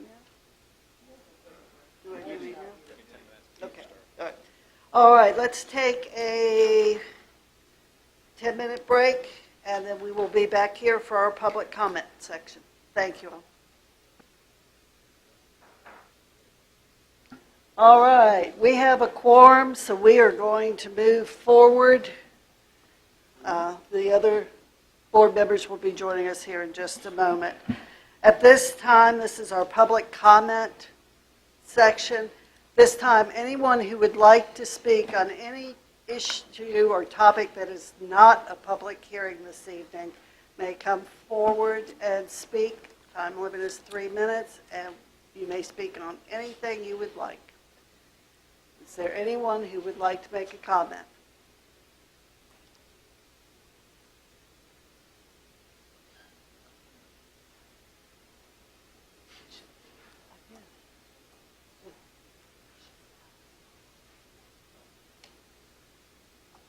Would you please state your name and your voting district? Yes, my name is Jessica Cannon, and I'm in Jeff Seeley's district. And I'm at 24142 Sparta Road, Milford, Virginia. Good evening, Chairwoman and board members. I'm here tonight to speak in reference to your agenda item number 8 that's upcoming. I have many questions regarding the first reading of TXT-07-2017 that would involve the proposed revision of the required acreage for a therapeutic health facility. I am a nearby resident in close proximity to the applicants. I can actually stand in my yard and see their property from my house. Since this special exception permit request came before the Caroline County Planning Commission in October of this past year for 2017, I feel that there has been a major lack of communication regarding the applicant's application for the special usage permit on their property. It is my understanding that the Caroline County Article 4 Rural Preservation Statement of Intent addresses that a property is to be limited to crop farms, non-intensive agricultural operations, and forests. If this were to be adapted as a special exception, I would like clarity on the following. The first thing, item number 28D, references resemblance of a single-family dwelling, but the applicant's proposal indicates that there will be a one-bedroom cottage, a four-bedroom/two-bath cottage, both of these in addition to the main house. So I would like clarity on what the regulations are in regards to multiple homes or cottages on any given property in the county. And then the second piece, item number 28E, references appropriately trained and licensed medical personnel shall be on the site and or on call at all times. In closing, I would ask, why should TXT-07-2017 that proposes to decrease the acreage requirement for a therapeutic health facility from 50 to 20 acres be changed all of a sudden? And as an adjacent property owner, I'm very opposed to any approval of the special exception permit and or any loud or noisy special event functions that may be held on the property. Thank you for giving me the opportunity to speak. Thank you.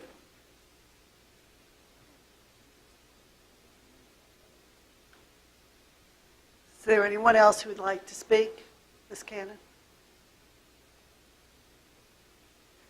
Good evening, Chairwoman Long and other board members. I'm Bonnie Cannon. I'm in Mr. Seeley's Bowling Green District, and I'm here tonight on behalf of my daughter who just spoke and her husband who's also here tonight. Also referencing item number 8 on your agenda tonight, and I have the 3-page agenda executive summary here that y'all have in your packet, I believe. and I'm a little confused when I read it. Maybe somebody can clarify something in here. Maybe Michael, I don't know. This title, first reading, is referencing text 07, 2017, which is what Jessica was just talking about, the acreage difference, change, or whatever it may be. What is requested from 50 to 20. Okay, on the third page, which I direct your attention to, and I hope all of y'all will pay really close attention to the second paragraph on that third page. There's a lot of informative information in that second paragraph on that third page. But at the top, this is what I'm a little confused about. We're talking text 07, 2017 here, and over here, he pulled this out of SPX 03, which I know is a special exception, 03 to 2017. I thought it was two separate things. I'm a little bit confused as to whatever y'all decide tonight in your item 8. What are we really talking about? Are we talking about the acreage? Are we talking about the special exception? What is going to the public hearing? I'm just confused. I don't understand why both are here together. It's confusing. And also, I am also very opposed to any approval of this special exception permit and/or any loud or what sounds like noisy special event functions that may occur on this property also, adjacent to my daughter right across the road. Thank you for giving us the opportunity to speak tonight. Thank you. Is there anyone else that would like to speak on any subject, topic that is not a public hearing tonight? Is there anyone else that would like to speak? This time I will close public comment. And we will move on to our public hearing for tonight. Public hearing RZ 03217, the Airly Development Limited Owner Applicant, Mr. Fincham. Madam Chair, members of the board, your one and only public hearing tonight is RZ 03-2017, Airly Development LLC, owner and applicant, requesting a rezoning from RP, rural preservation, with a density of 1 dwelling unit per 10 acres of land, to M1 industrial with no specified density on 3 different tax parcels consisting of approximately 187 acres of land, more or less. The property fronts on Route 1, located between Route 639 and I-95. It's approximately 0.35 miles south of the intersection of Route 1 and Green Road. The subject property is in the Mattapanai voting district, and the 2030 comprehensive plan identifies this area as office business with no specified density and within the Ladysmith community planning area. The proposed use is M1 industrial. The applicant is requesting a rezoning on the 3 tax parcels from RP to M1, containing approximately 187 acres of vacant land. Adjacent properties currently include single-family residences, commercial uses, as well as a vacant industrial use to the north of the property. Across Route 1, the land consists of single-family residences as well as vacant parcels. The map with the current zoning of the properties is included in your staff report so that you can see the overall area. The purpose of the rezoning is to allow for the construction of industrial park and other related uses. The industrial park would propose to house 3 industrial shell buildings to be constructed as demand allows. These spaces would be leased and or sold to companies interested in operating new facilities in Caroline County. The comprehensive plan identifies the subject property as being within the Ladysmith community planning area and designated as an office business use. Comprehensive plan recommends the creation of an office business zoning district to effect this land use designation, which the plan describes as follows. The general intent of this district is to establish areas of the county for certain types of business uses, predominantly office buildings and office parks set out in a campus-oriented development. This district must be located where adequate public utilities and transportation networks are established. Since an office business district has not yet been created, the appropriate analysis involves reviewing the zoning application within the current zoning ordinance to determine which zoning districts and uses therein are appropriate to affect the office business designation, and to determine consistency with the comprehensive plan. This analysis acknowledges that a number of uses within the current zoning districts may not be consistent with the designation due to the variety and intensity of the many by right and special exception uses.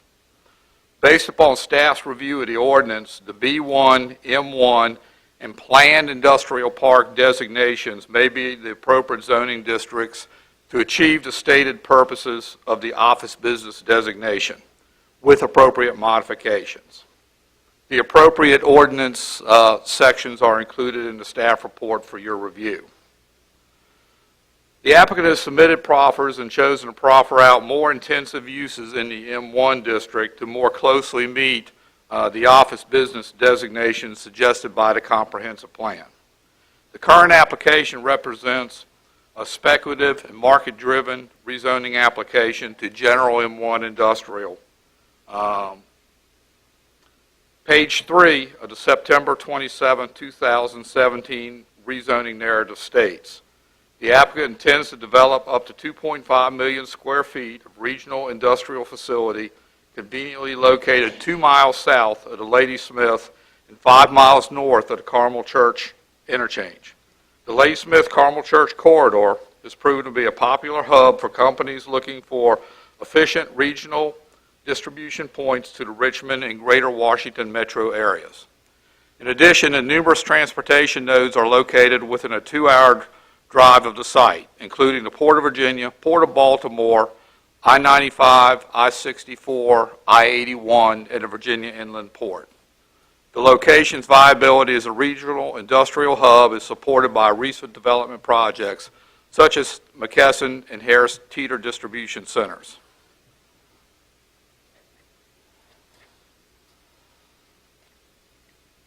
Additionally, pages 5 and 6 of the application states, property is currently undeveloped and has been for some time. The applicant proposes developing the property for purposes of constructing 3 buildings totaling up to 2,525,000 square feet for distribution center and other related uses as depicted on the GDP.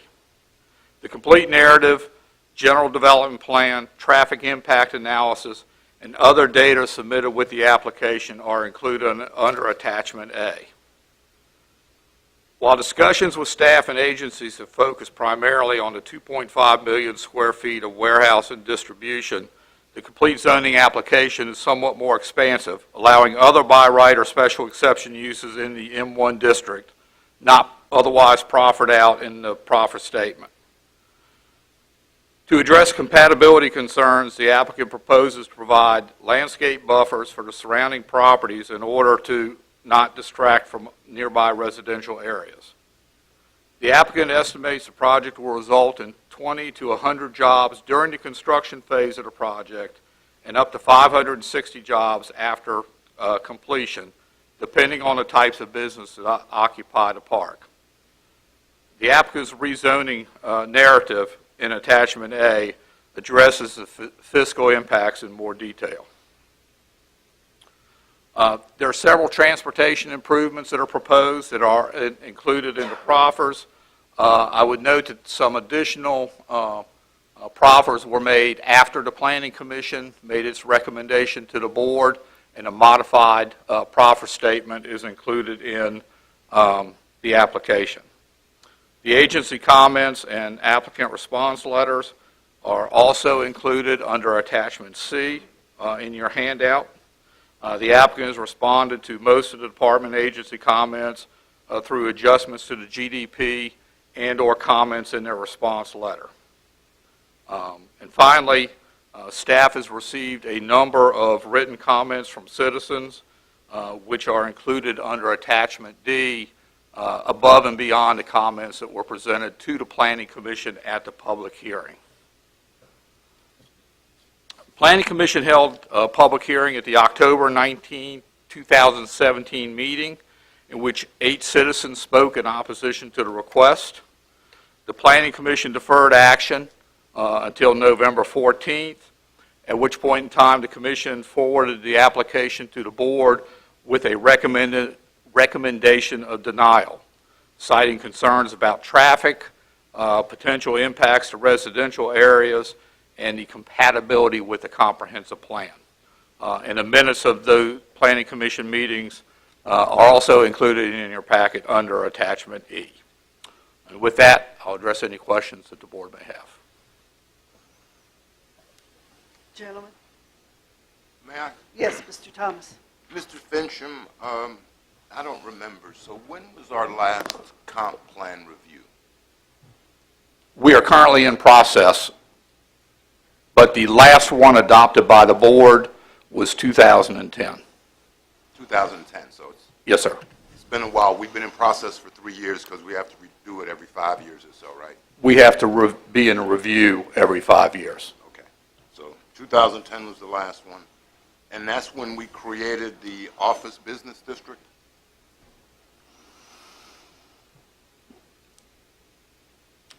The office business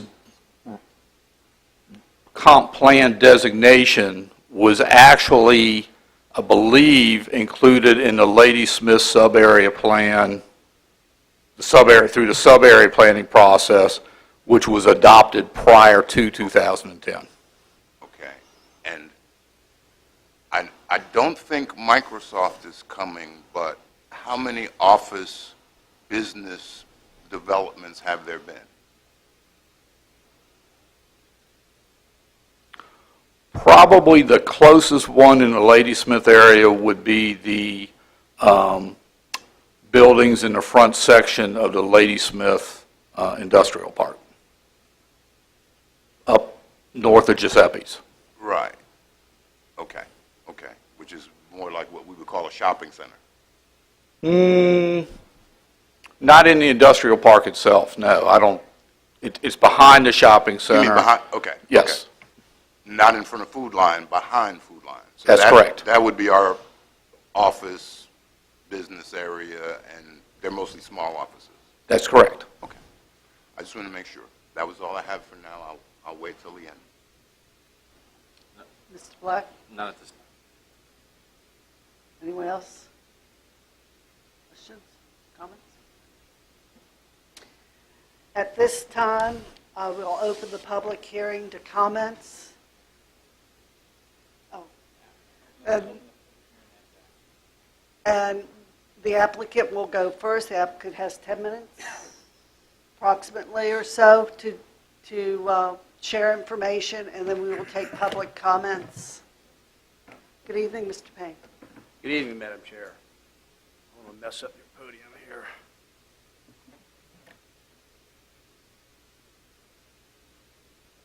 Madam Chair, other members of the Caroline County Board of Supervisors, my name is Charlie Payne, the law firm Hersher Fleischer, who represent the applicant.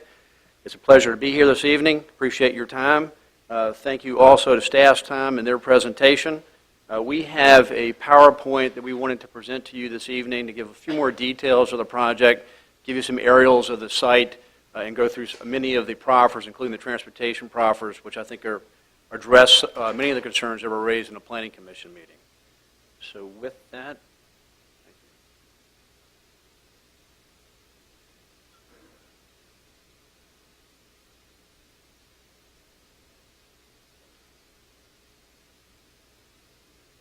as staff had noted, the applicant and the owner of the property is Airly Development LLC. The owner has owned this property for close to 20 years. It is currently undeveloped.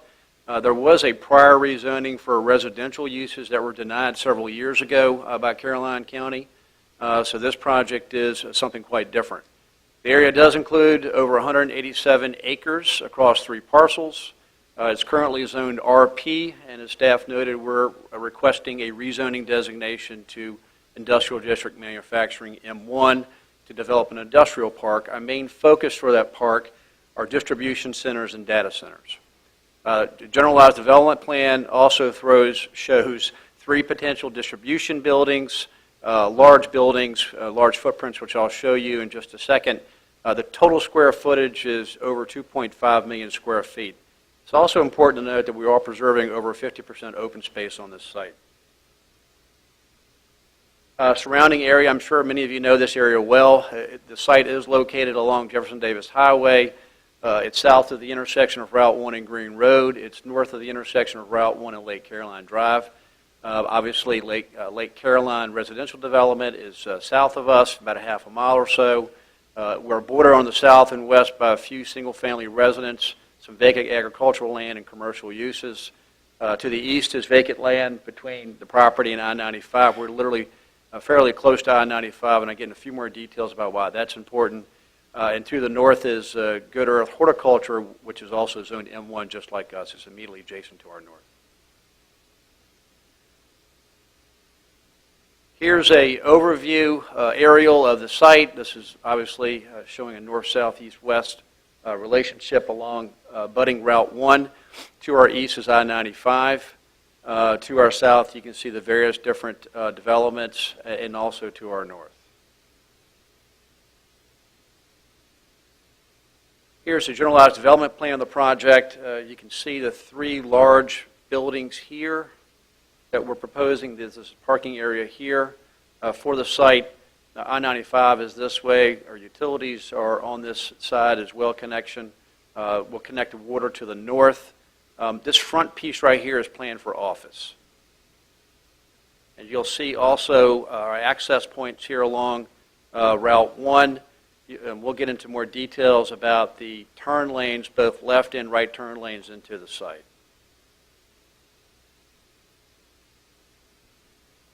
Just to give you some imagery of what we project the facilities to look like, here's a project example of the Vitamin Shop Distribution Center in Ashland, Virginia. That particular building is over 300,000 square feet. Here's a larger site, Facebook Data Center in Henrico, which is 975,000 square feet. Here's McKesson, which we're all very familiar with, and Carmel Church, which is 346,000 square feet. So this is the general feel for what the facilities would look like. Comprehensive plan, and there's been some discussion about the comprehensive plan. We believe the project is consistent with the county's comprehensive plan. The comp plan encourages office buildings and office parks in this particular area. The project is the highest and best use of the property. As we had earlier stated, at one time we had attempted to rezone this for residential. Residential doesn't make a whole lot of sense in this particular area. There's quite a bit of inventory of empty lots, not developed lots, already in this corridor. There's also other commercial uses in this corridor attempting to sustain themselves and grow. There's also obviously undeveloped commercial that's already been approved that's not been developed. So to us, this makes a whole lot of sense, especially its proximity on Route 1 between the Carmel Church and Ladysmith interchange, and the fact that this is sort of a transitioning development adjacent to M1 along this corridor.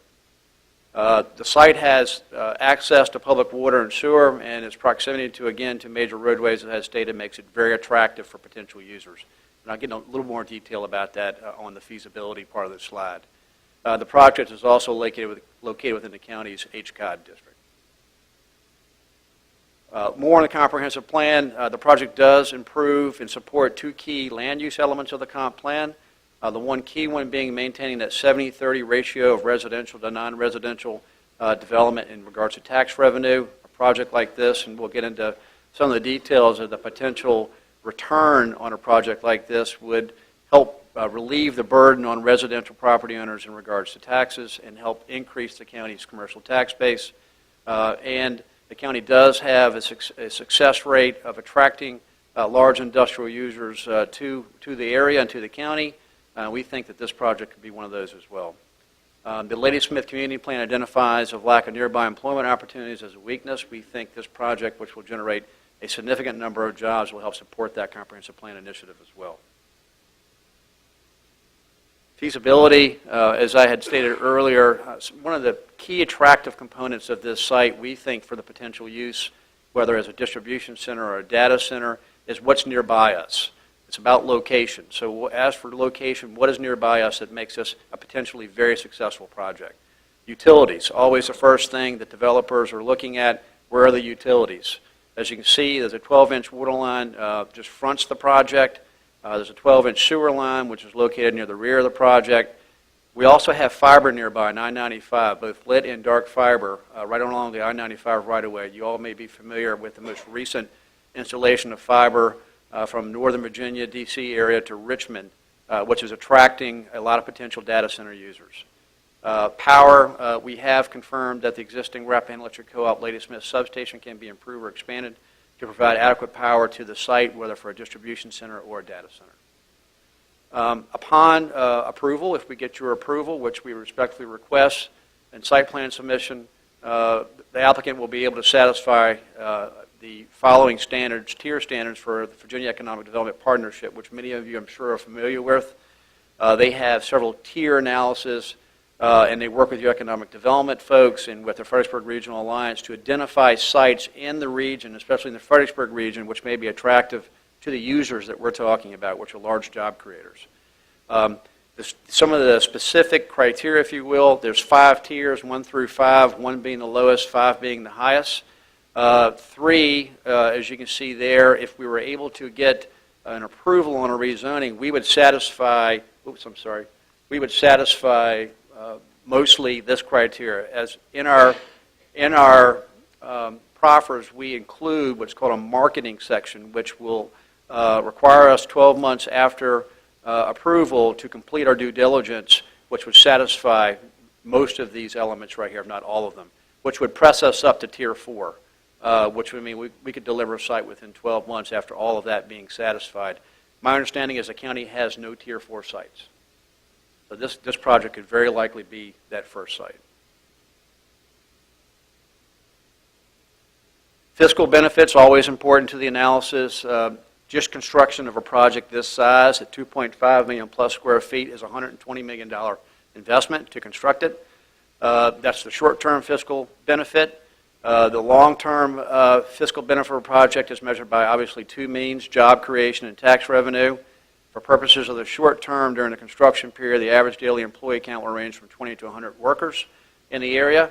Upon full build-out, the project is expected to generate an additional 500 on-site jobs and another 68 sort of spin-off jobs, if you will, in the immediate area. A total of about 568 jobs at full build-out. These 568 jobs are expected to have an annual economic impact on the area and on the county of about $36 million, and that's about $64,000 per job.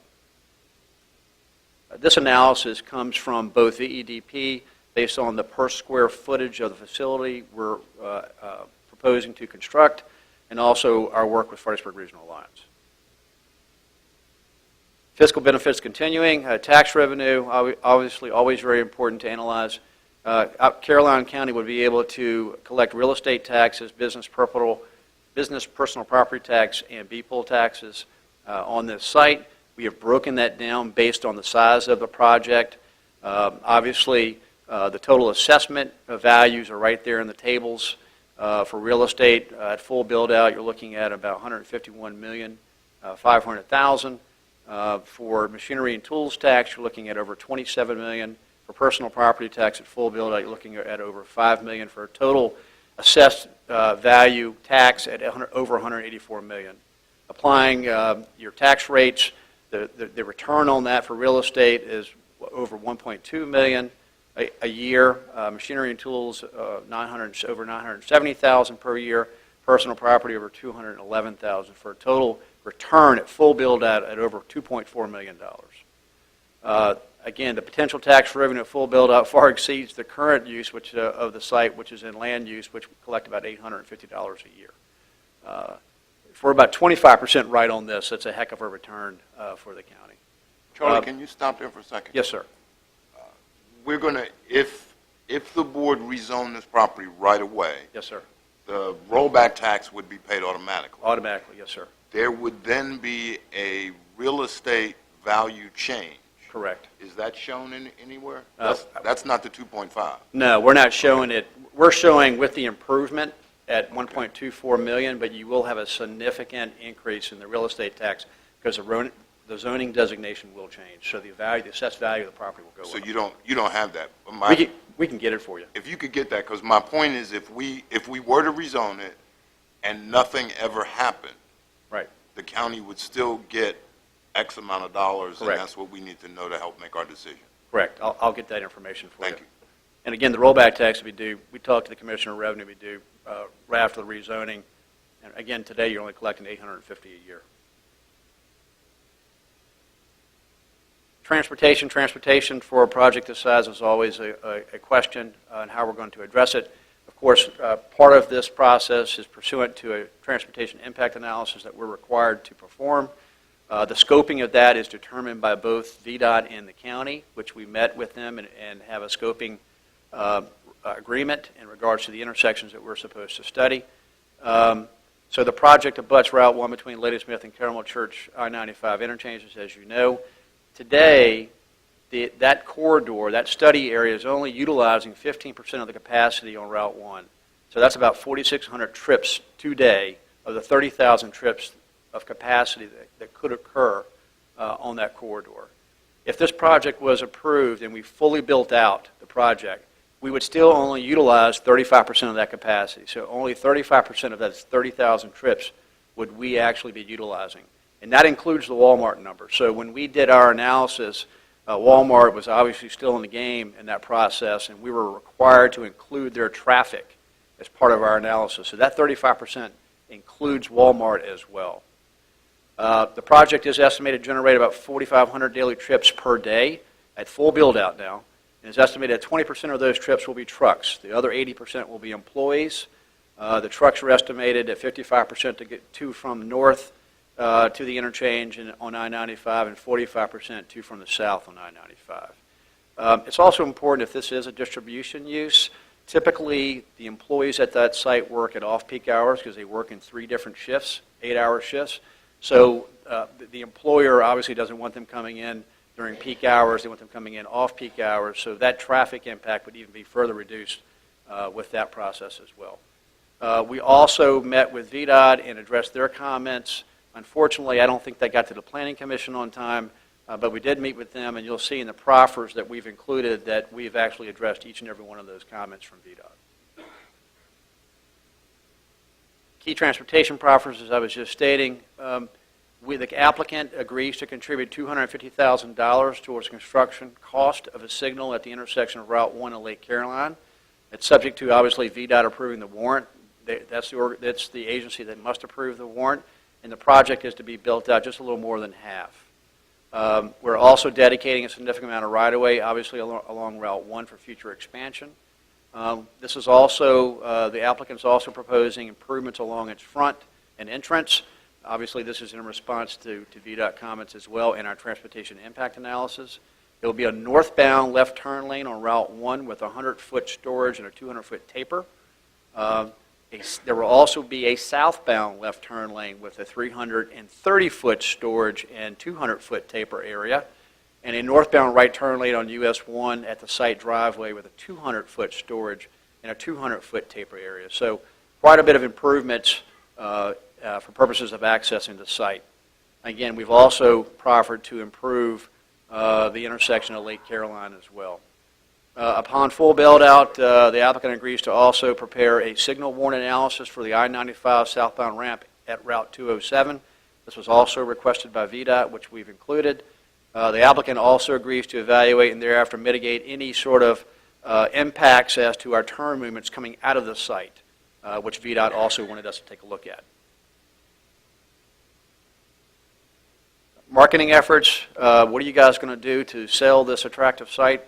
So our proffers include marketing requirements after approval, completing our due diligence to fit the criteria under Tier 3 that I showed you earlier. So that is a proffer.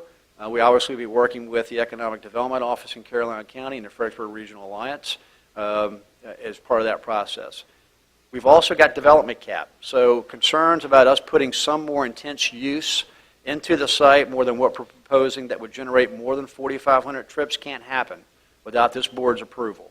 So we'd have to come back here to get a proffer amendment. So we're limiting and capping our trips which again, even with today's traffic, and if you throw in the Walmart numbers, there's only 35% capacity of the current traffic in that study area.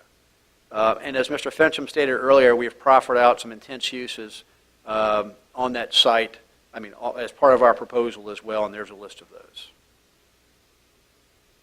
And with that, I'm happy to answer any questions you may have.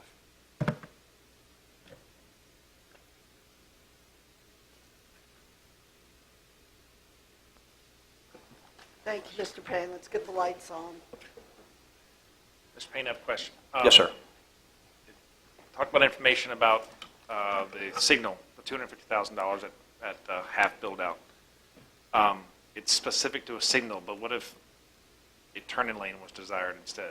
Same amount of money be available for that if that were so chosen? Yes, sir. Right. Would that need to be altered in some way?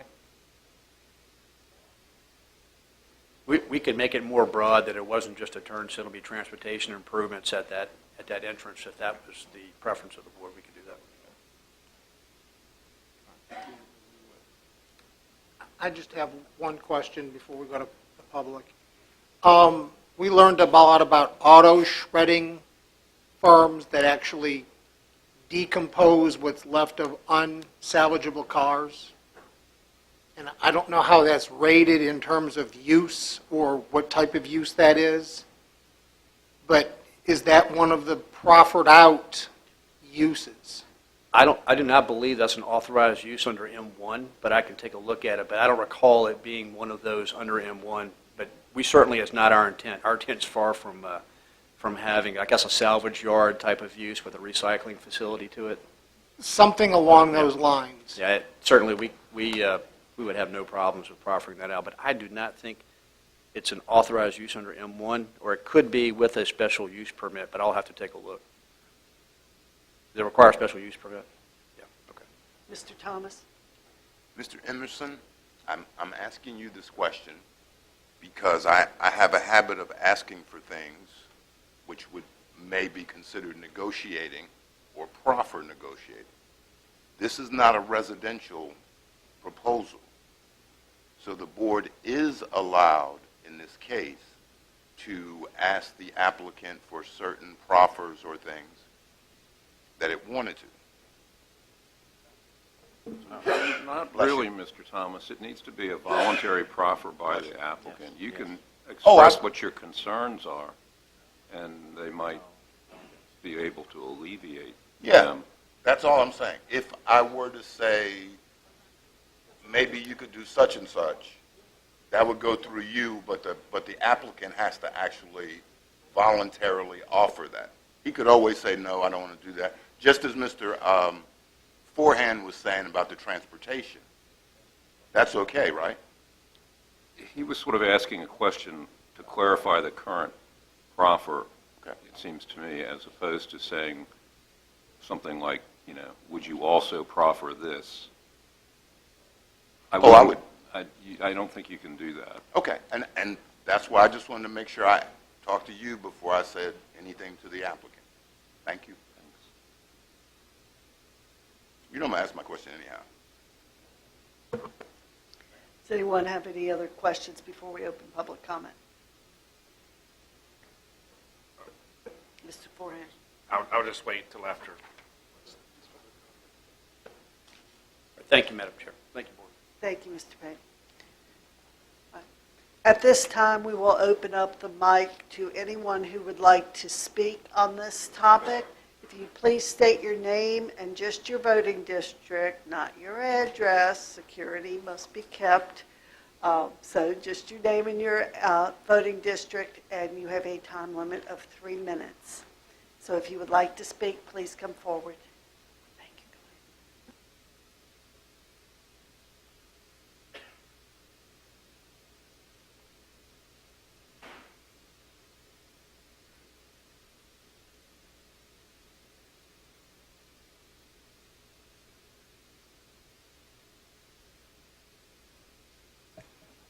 Thank you, Madam Chairman.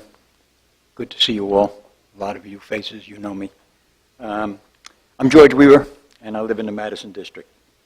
And I'm speaking tonight to voice my opinion on this Airlie Development rezoning application, RZ03217. I have a problem because I become overwinded and I expand on too many things, so that's why you've got this now in writing, so you can stop me at any time at 3 minutes. To stay within my allotted time, I'd like to speak about certain things that are my concerns first. One of the issues that I just heard the applicant's attorney talk about is all of this additional jobs and finances that are going to go into the county coffers. Please remember, and I mean this seriously, this is a proposed application and it's based on speculation only. If all of these jobs were required and all of this money was going into the county, that would be fine, except if it's never built, we have nothing. What would happen then is we will hurt a viable residential neighborhood and created abandoned, vacant industrial piece of land again, which I'm totally against. Your planning department and your planning commissions all sent this application on to you with a recommendation of a denial. Now, I realize that these two groups are only here for advice. However, I think some credence should be attached to their suggestions. The rezoning requests general inconsistencies with the goals and objectives of the comprehensive plan, and further land and map uses should be denied as recommended. I believe that the comprehensive plan, originally as approved by the Board of Supervisors, was originally done in 2008 and then revised in 2010. In 2008, they used the Ladysmith sub-area plan, which said they wished this area to be office business. I believe, and I could be wrong on this, and Mr. Fincham can correct me, I believe that if the Board of Supervisors wants to rezone this piece industrial, they'll have to go back and revise the comprehensive plan prior to rezoning. The attorney for Airlie said there will be no impacts in this housing area. We have enough trouble getting in and out of our development now, and adding an additional 4,500 vehicle trips per day going in either direction, I believe is going to impact Lake Caroline. The last thing I would like to bring up is I wonder what the impact will take when the value of our homes all go down because now we're going to live across from an industrial park. Thank you very much. Appreciate it. Thank you. Is there anyone else who'd like to speak on this topic?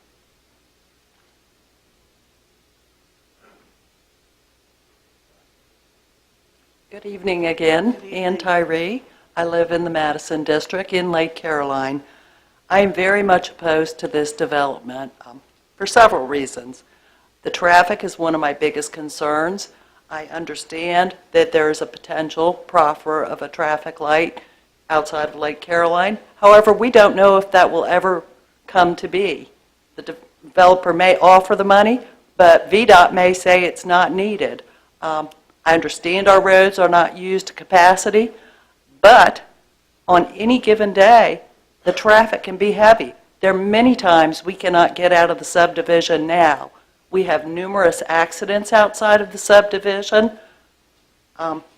The traffic study doesn't cover 7 days a week, and a lot of times when you have warehouse-type work, you've got people working 24/7. Sunday, going northbound, you cannot make a left turn out of Lake Caroline. I make a right turn, go down the road, and make a U-turn just to go to the Food Lion. I'm also concerned about the value of my home and what it will be worth. I mean, I don't want a warehouse sitting in my front yard, and when I go to sell my house, will anybody want to buy it because it's surrounded by warehouses? Probably not. I'm concerned about some of the numbers that the developers are presenting, given the unknown, because they do not have tenants yet. It's all well and good to project high-income jobs. We don't know that. Warehouse workers aren't making $60,000, $80,000 a year. They're making $10 or $12 an hour. There are just too many unknowns with this, and the impact with the traffic is really detrimental to our community, and not just our community. It's going to impact Pendleton as well. And I know Pendleton doesn't have that many houses now, but I'm sure not that many people will want to build there, knowing the warehouse and the tractor trailers are there. Appreciate you listening to me. Thank you. Thank you. Is there anyone else that would like to speak on this topic?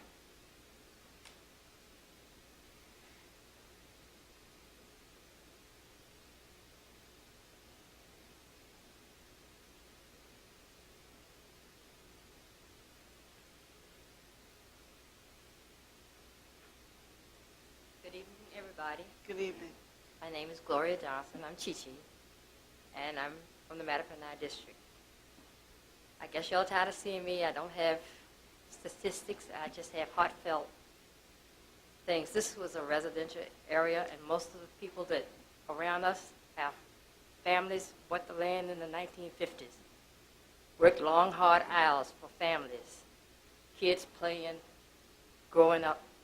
That's what we thought. We don't have 1 acre. We got 50 acres, 26 acres. We could have sold it and made money. We watched other people sell and get rich. We kept it for the moral reason. Money isn't everything. You need to teach your kids money isn't everything. Raise them right. And a lot of reasons, I don't know. I feel it from my heart. Allie doesn't understand sometimes why they are approved. I pray. And I pray that y'all here, too. We don't need this. Thank you so much. Ms. Johnson, tell us in proximity, where are you related to the project? Touching them. Next door. Touch both. I own across number 1 CCC Road, 10 acres. I just want you to say that much.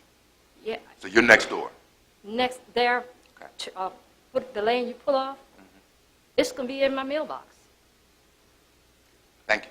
Thank you. Excuse me, Madam Chairwoman and the board. This is my mother, and since this slide is still up, if we could borrow the applicant's screen, I think it's the 4th picture, where it shows the Airlie project. I think it was the 4th slide.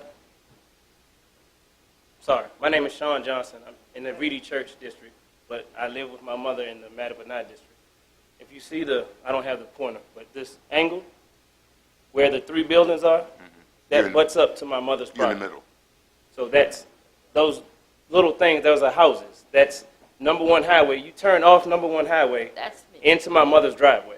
So the building, if her land in Lake Caroline would depreciate, my mother's land is directly touching it. Like when they cut the trees down for Airlie years ago, the wind was knocking trees down in their yard because there was there's no buffer anymore. It's completely destroyed. And being that Carmel Church is more industrial, or Lady Smith has gotten a little more industrial, this strip of number 1 highway is still a 45-mile-per-hour zone.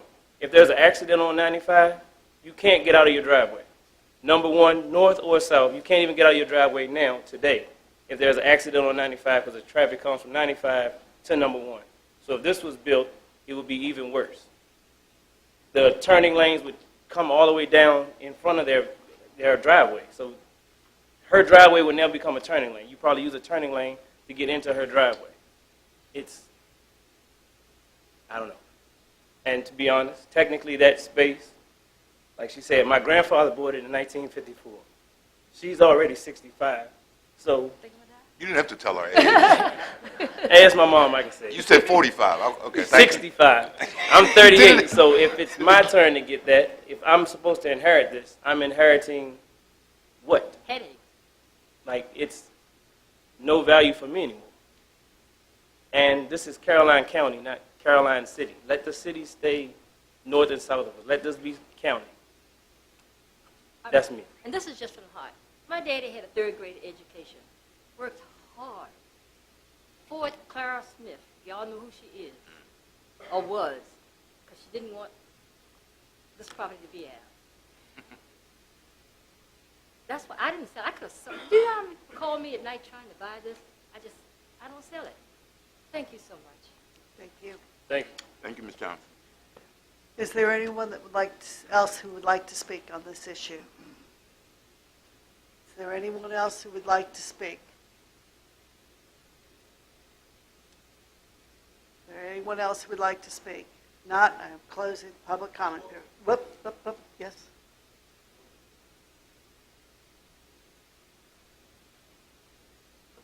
Madam Chair, I asked you to hesitate because there was a meeting last week to discuss this, and I don't necessarily know if the meeting was as publicized as it could have been, and I personally was out of town on a family emergency, so I couldn't attend. Ms. Johnson, you're saying no, it wasn't advertised? Okay.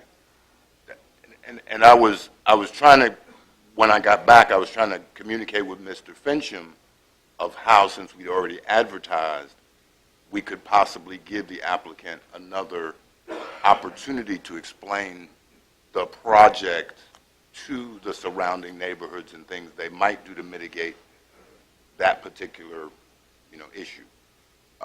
So I'd asked Mr. Fincham, and he was saying possibly continue the public hearing because we're going to have some questions. So is that something we could do, Mr. Fincham?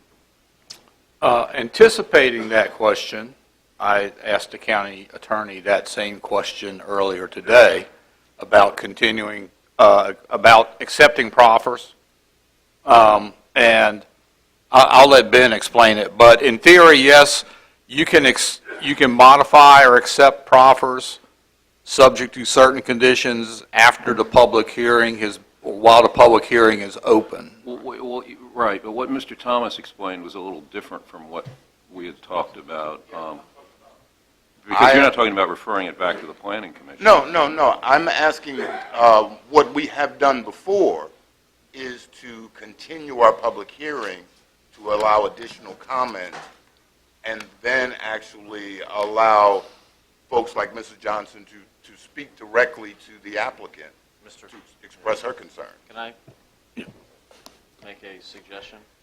I think the applicant has changed several things since it hit the Planning Commission, and the Planning Commission voted against it. Would it be possible to send it back to them with a revised? Should we be out of public comment before we do all this? Yeah. Well, I'm asking to continue the public hearing. And since it's in the Mattapanai district, I think that should carry a little extra weight because it is the district that I represent. So I'm asking to continue the public hearing to make sure we address, concerns like Mrs. Johnson just brought up. We often get proffers after the Planning Commission. And as Mr. Weber said, he is now a member of the Planning Commission. And you technically look at a project, and it's your advice to the board. It's not a law, but it's his advice. So I'm asking, I think I mentioned it to Mr. Forehand, I'm asking just to continue the public hearing to our February meeting to make sure we've got all the facts and information. My question is, and certainly, Mr. Thomas, you and Mr. Fincham have years more experience in this than I do, but is it something that would solve it since we have new conditions to send it back to planning and then bring it back? Does that give everybody more time? We don't necessarily have to send it back to the Planning Commission. We make the final decision. We do. The Planning Commission has given us their advice, and many times what happens is we get advice from the Planning Commission and there's a meeting by the applicant that resolves some of the issues that the Planning Commission had. So, the bottom line is the buck stops here, not there. So we don't have to send it back anywhere. We can send it back. If you want to send it back just for them to say yes, that doesn't really matter because we make the decision. We don't always have to follow the Planning Commission. We can follow the Planning Commission, but the ball is at our court. So what are you asking, Mr. Thomas? I'm asking again, one more time, that we continue the public hearing to our February meeting, and then we will make a decision. that would allow the applicant to have another meeting with the public to allow them to answer questions, to make sure, because I can't have Mrs. Johnson, and you mentioned Clara Smith, and I know. So I want to make sure she's protected. I want to make sure the county doesn't miss an opportunity. I think Mr. Wilson already had somebody talking about building a distribution center here. We don't have Walmart. We need to look at something. If you don't want to look at this, I don't know what you're going to do after the meeting with the schools when they're going to ask for more money. So how do I protect her? And she's only 45.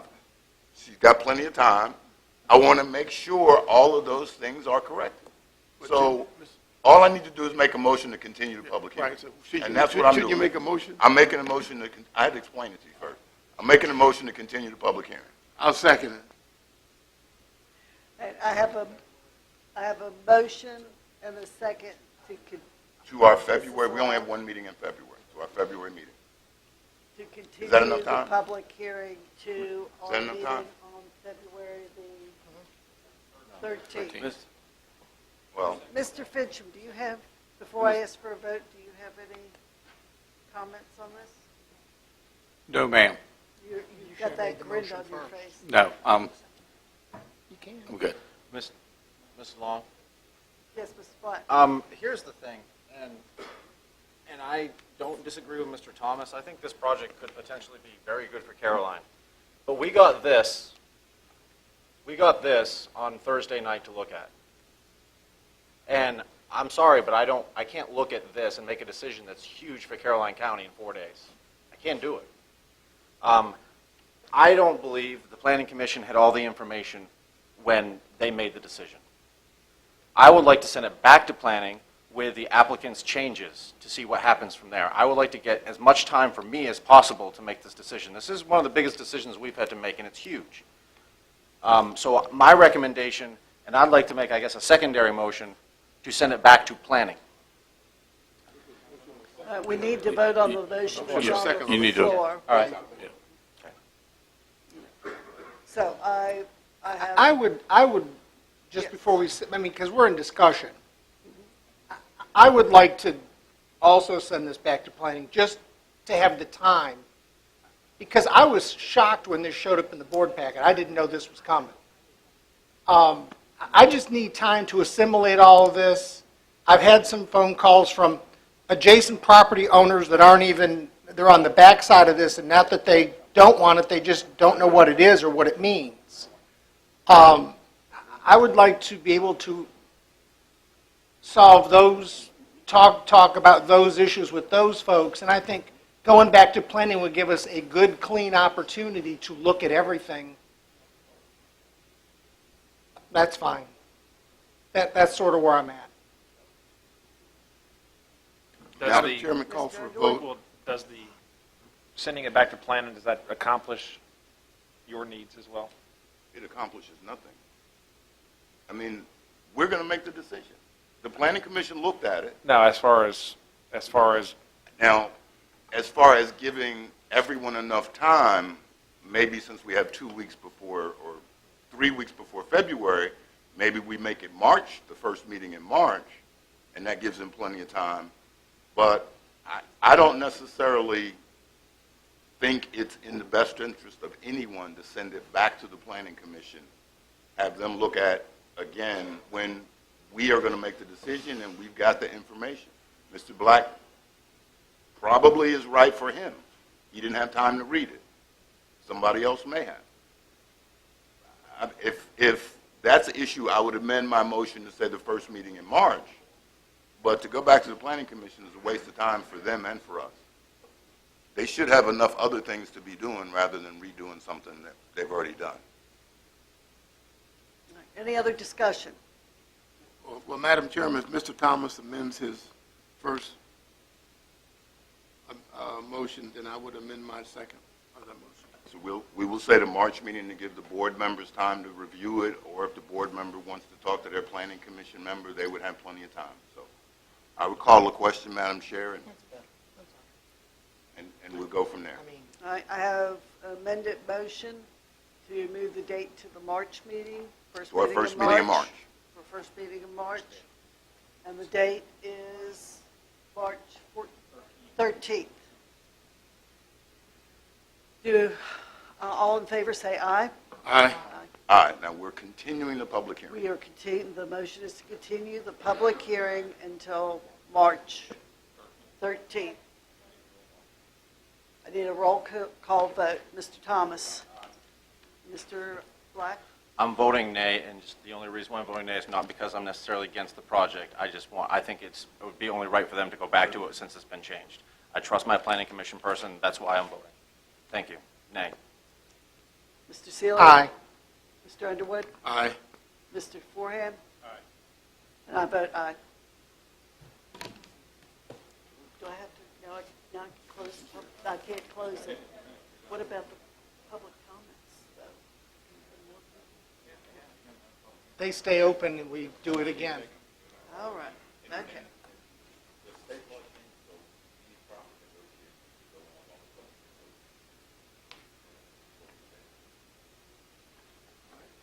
All right, so we finished that. Thank you all very much for your comments. We will continue this public hearing at our meeting in March. That will give us time to work on some of these things.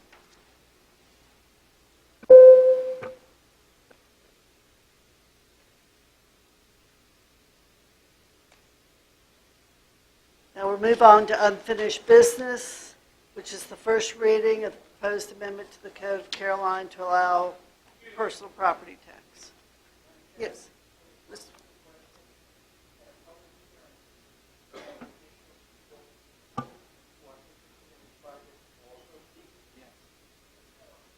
Yes. Public hearing is still open, so in March others can speak. You're welcome. And they can speak multiple times, right? Mr. Weber spoke now at our public hearing. I would expect Mr. Weber to be able to speak again at the continued public hearing. Okay. That's correct. Or anybody else you bring. Once per night. No more than once per night, though. Per topic. That's right. Mr. Parton. Madam Chair, members of the board, as you will recall, the board previously asked that staff prepare an ordinance for a first reading to consider providing personal property tax relief for disabled veterans that are eligible. The draft ordinance before you tonight was prepared in consultation with the Commissioner's Office and also reviewed by the County Attorney. And it specifies the circumstances under which personal property tax relief would be granted to eligible disabled veterans.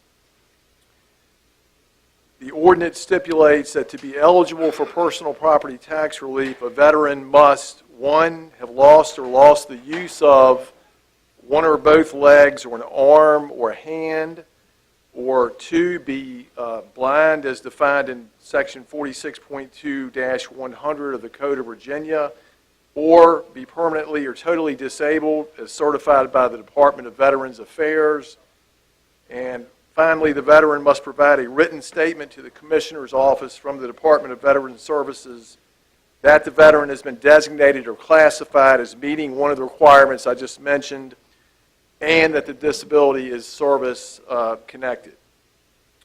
This eligibility criteria mirrors the language in the state code enabling legislation contained in Virginia Code Section 58.1-3506-19, and that sets forth items that items of property that can be declared to be a separate class for taxation, local taxation purposes.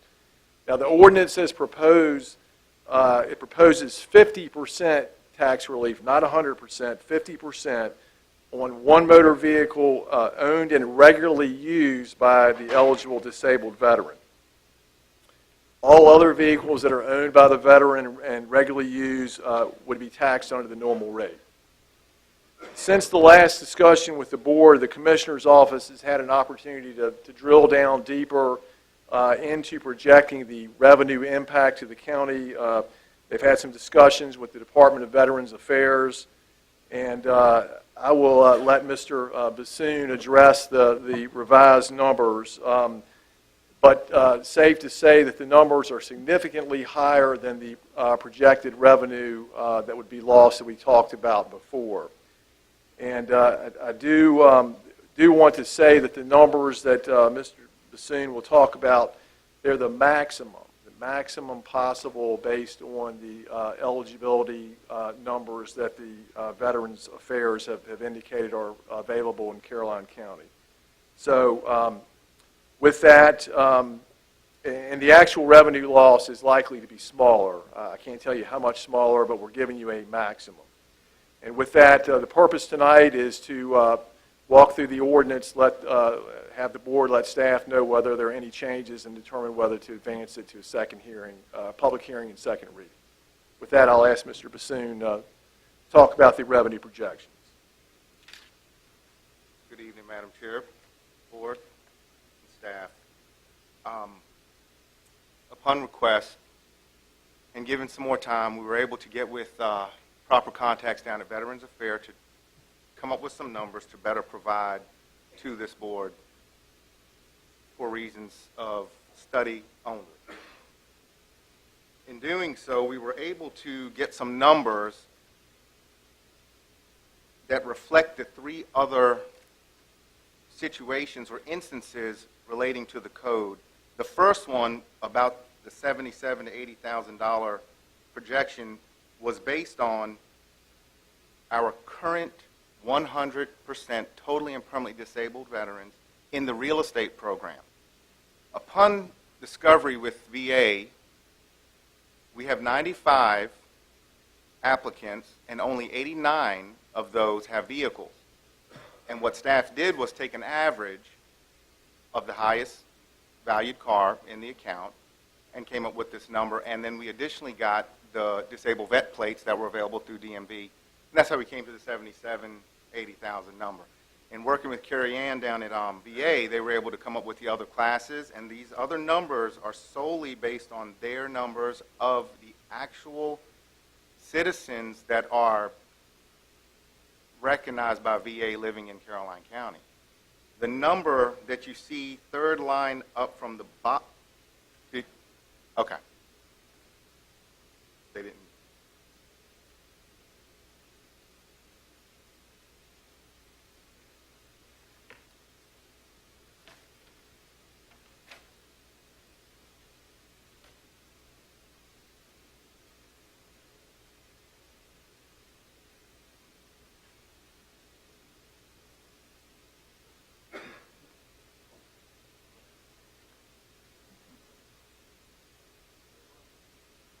Third line from the bottom is 804. That's the number of veterans that we use from the suggested Veterans Affairs, their guidance to use. They actually have just over 1,100 veterans registered in Caroline County, 1,158.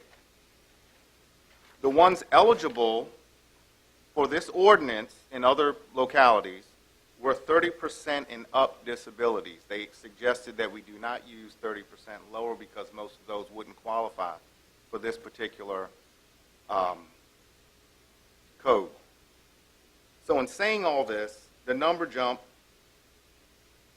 50% based on 804 veterans at $282,846.25. Based on 50%, and that was an average tax dollar amount of $708.60. That's an average. Mr. Bassoon? Sir. You mentioned and just a moment ago about the 50% mark that other localities use. Can you expand upon that real quick, or restate that? When we were first asked to dig into it to try to get some information regarding this, we did a search with some other localities and with staff and myself, two separate searches.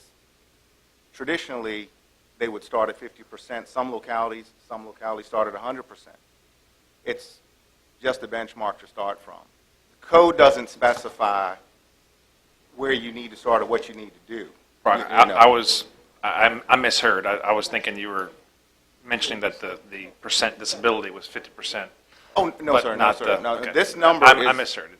Yeah, this number is reflective of if you were to do a 50% alternate tax rate Relief, yeah.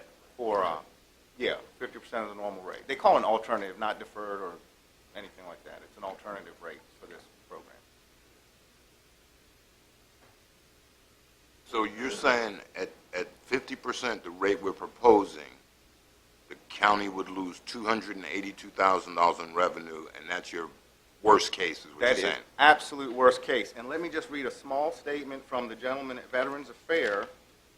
To shore up some of this stuff, we can do anything with numbers, right? So at the end of this, quote, so if you want to get an estimate of the maximum number that might qualify for the exemption, use 864. All veterans rated 30 to 100% service-connected disabled. The actual number is likely to be smaller, of course. So even, you know, we did check with one locale. I've been down in Richmond for the last 2 days for General Assembly, and I had staff look around in some other counties. Just in speaking to Hanover, and I don't have the actual figures, they're at $40,000 of last year, you know, and they have more veterans than us. So to say this is going to happen, You said their revenue shortfall was 40,000, as of last year. and they have more veterans than us. I don't know that this program would go full capacity tomorrow, you know, based upon the day after the vote, yes. You know, this is absolute worst case. I thought it'd be better to go that route than,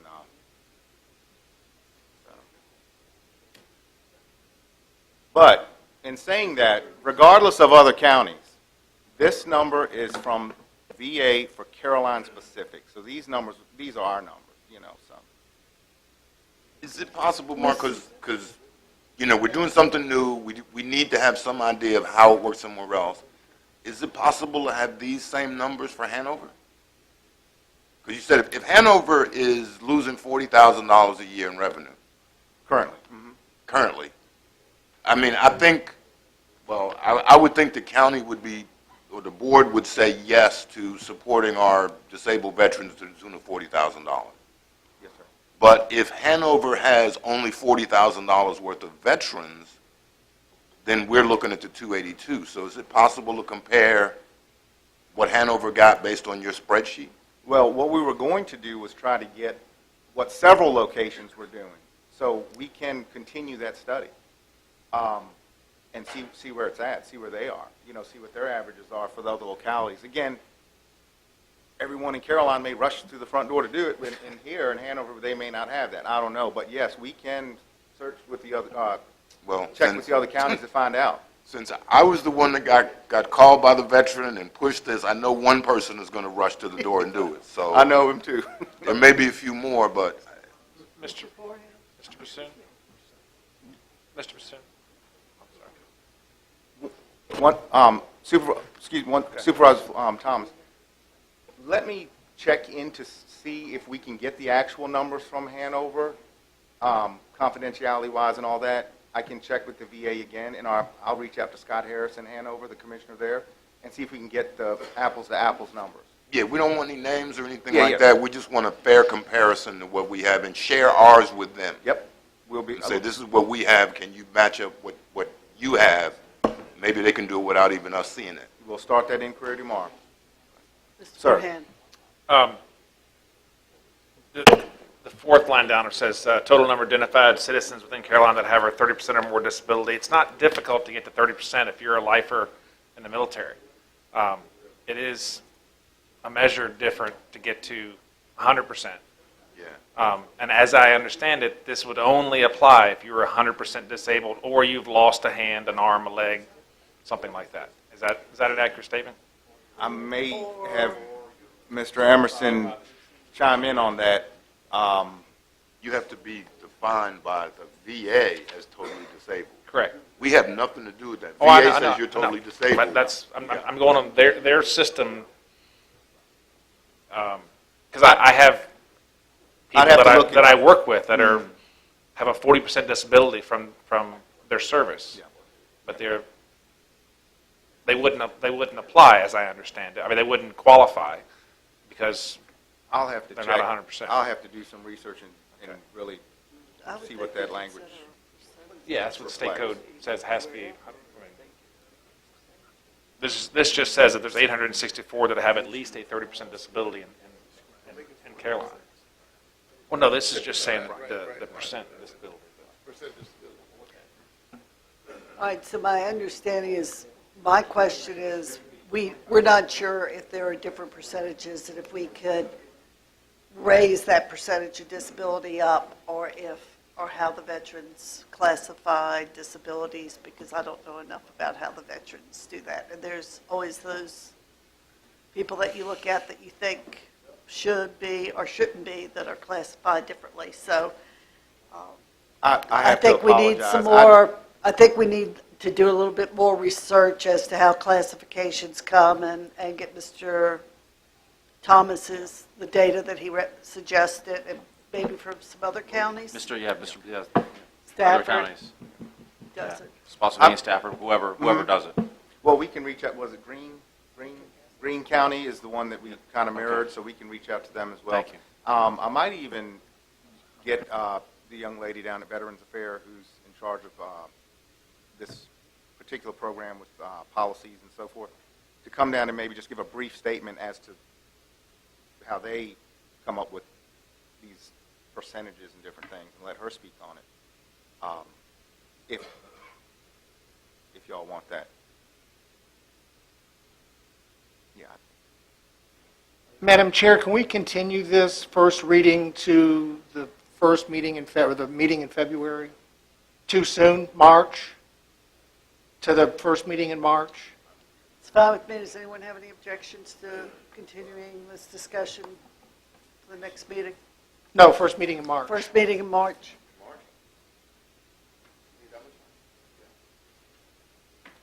I'm under the direction of the board.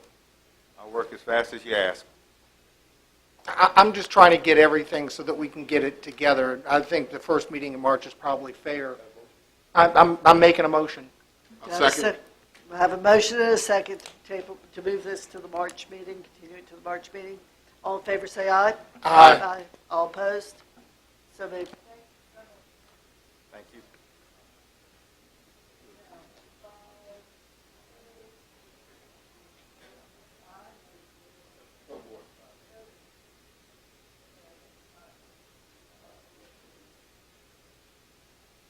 All right, now, 5A, we added the first reading for zoning ordinance text amendment addressing the motor vehicle repair definitions and uses in the B1 zoning district. Mr. Frenchum, I believe that piece, no, that toe board's B. We had an A and a B. Didn't we? We're still on 5. A and B. A is the, Right, but we have a 5A. she has the text amendment as 5A, I think. Yeah. That's what I have them as. Okay. Okay, thank you. I stand corrected, Mr. Fitchum. I think you can sit down, Mr. Am I supposed to be here? No, my mistake. All right, 5B is the tow board. We Thank you, sent out Mr. Underwood. 10 postcards. We've received 9 back so far. 5 to 4 opposing the creation of the tow board. So we're still waiting, hoping to get the 10th one back, which will either come back and tie it all up or give us one more vote for opposed. But right now it's 5 postcards came back, said no creation. 4 came back, said to create. And that's the update I have right now. But we are still working with the state police and the sheriff's office to make sure that the board has some influence on the lines they draw, right? I thought so. But I think that still trying to figure out, this was what we were given direction was see these postcards out and see what the towers wanted. We sent out 10 to the list, so combined everybody on the lists. because some people are on multiple lists. So we use the state police, the sheriff's list, send them out to everybody. And right now it's 5 to 4. I'm waiting for another one to come back, which of course obviously could have been lost in the mail. And we did it anonymous. We didn't want them to think we were seeing what they wanted. So I don't know who hasn't sent me the one back. But I'm with Mr. Thomas. One of the issues I brought up is we could negotiate with the sheriff, the state police, and the county. So we could still move forward with that. If we never get it, we don't get it, but we could still accomplish some of what we really were ultimately trying to do. We'll pull a meeting together in the next couple of weeks with the sheriff and the state police first sergeant and see where they are on working out a common line. Okay.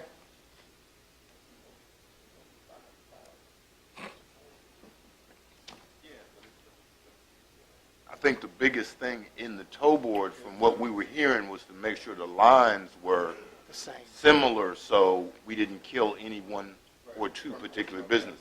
So Anything else on this topic? Hearing none, we will move on to new business, which takes us in 6. Who's handling this one? Mr. Parton.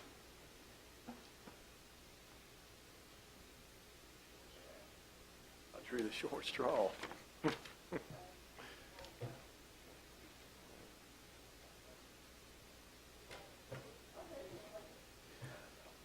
Madam Chair, members of the board, the purpose of placing this item on the agenda is we have received a request from King George County, specifically the county administrator, to consider appointing two members of the board to a regional committee that they want to form to look at the possibility of creating a regional transportation authority, which requires General Assembly approval. But the purpose would be to provide funds for the expected increase in traffic on the 301 and 207 corridor, resulting from the improvements to the Nice Bridge and all the work on 95 that would divert traffic further onto that corridor. There's also an aspect that must involve the northern neck and the middle peninsula that I'm not quite familiar with, but a meeting that I attended on Mr. Culley's behalf, they also included, I believe, Lancaster County, Northumberland County, and one more that escapes me now. Westmoreland, I believe. Westmoreland, correct. So the request is to ask 2 board members to participate in this committee to look at the issue. We do have Paul Agnello from FAMPO has been gracious enough to hang around. I've had some discussions with him related to this topic, and he has. There are other ways of raising money. I think Paul sees the creation of the RTA as somewhat of a heavy lift because of the General Assembly approval. All the jurisdictions would have to approve it. You'd have to say exactly what you intend to do with the money. Well, maybe not what you intend to do specifically, but how much you're willing to tax people to raise the revenue, and what form, and perhaps some indication of what you do plan to do with the money.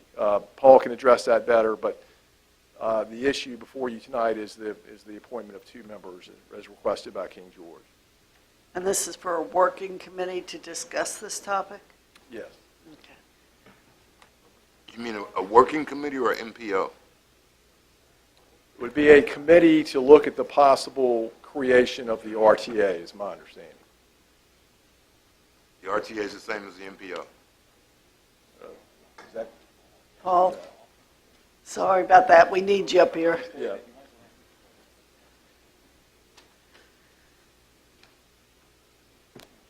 So say a regional transportation authority basically would be a way to create local taxation for transportation. You need to have at least 2 localities involved.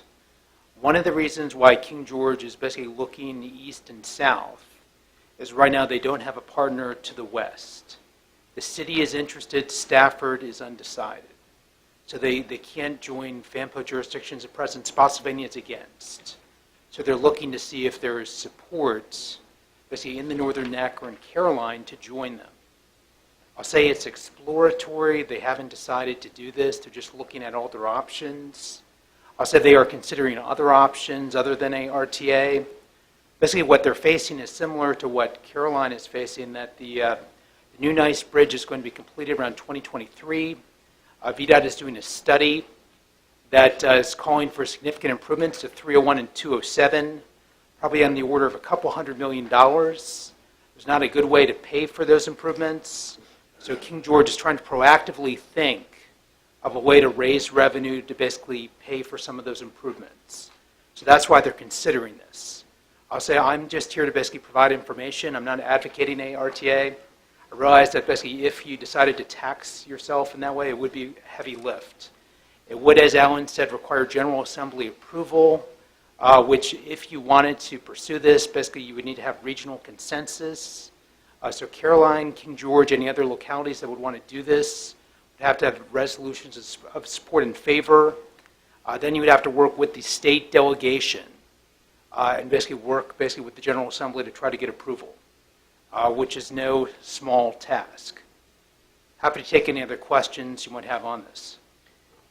Do you see any? Oh, sorry, go ahead. Just the difference between the RTA and the MPO. Okay. So the Metropolitan Planning Organization doesn't have any taxation authority.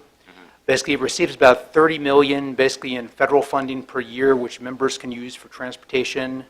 So if Caroline ever wanted to join FAMPO, they could have probably use of some of those funds. Paul, I think I told you before that Carolina and King George are members of FAMPO. They are members of GWRC, but they're not members of FAMPO as voting members. Right. They're non-voting. I was one of the original FAMPO members. So, yeah, we're a member, we just don't get a vote, which is kind of not being a member, but. You could get a vote, but you would need to join. Okay, so the RTA, you're saying in that sense, is just a tax authority? Right, it's basically an authority. Basically, you need two adjacent jurisdictions, and you basically are given different tax and authority. I'll say that the models in Virginia today, there's Northern Virginia and Hampton Roads. Northern Virginia has three taxes. The big one is a regional sales tax, which is 0.7% above the statewide, basically, sales tax at 5.3%. So they have a sales tax of 6%. They also have two other taxes. There's a transient occupancy tax, which is 2% above the statewide limit of 5%, so they have a 7% tax.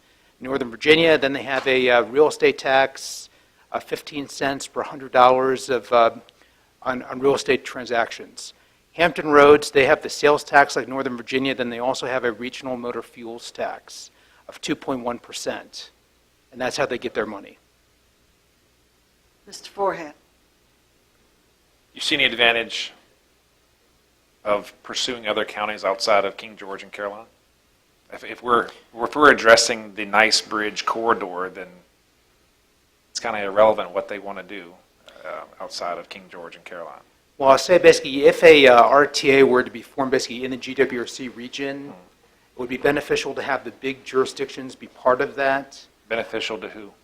Beneficial to the smaller jurisdictions, because basically if you look at Northern Virginia and Hampton Roads, the smaller jurisdictions benefit from having the larger jurisdictions involved.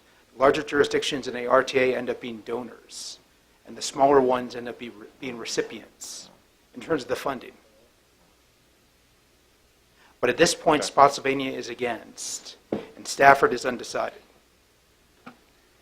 Could you explain the procedure for being part of the Potomac-Rappahannock Transportation Commission?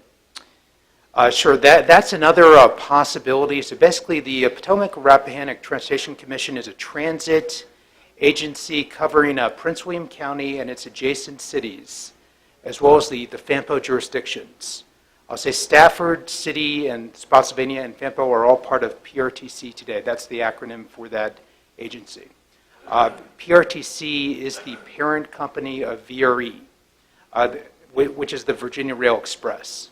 And basically, the FAMPO jurisdictions are part of that because of the fact that they have VRE stations.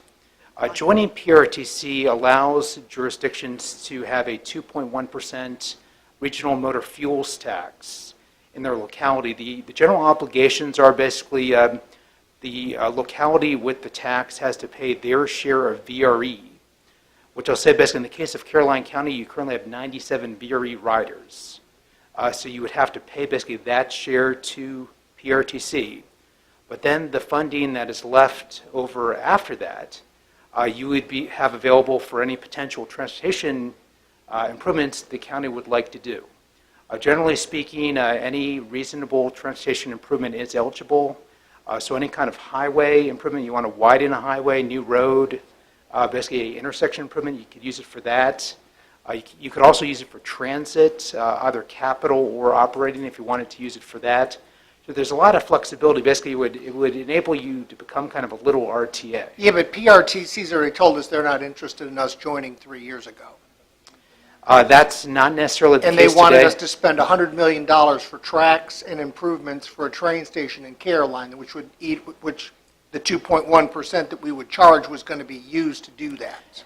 There is a new leadership at PRTC, and they are accepting new members. Fauquier County is currently planning to join, and they do not have a train station. So there is the option to join PRTC and not join VRE. And that's something Fauquier is pursuing.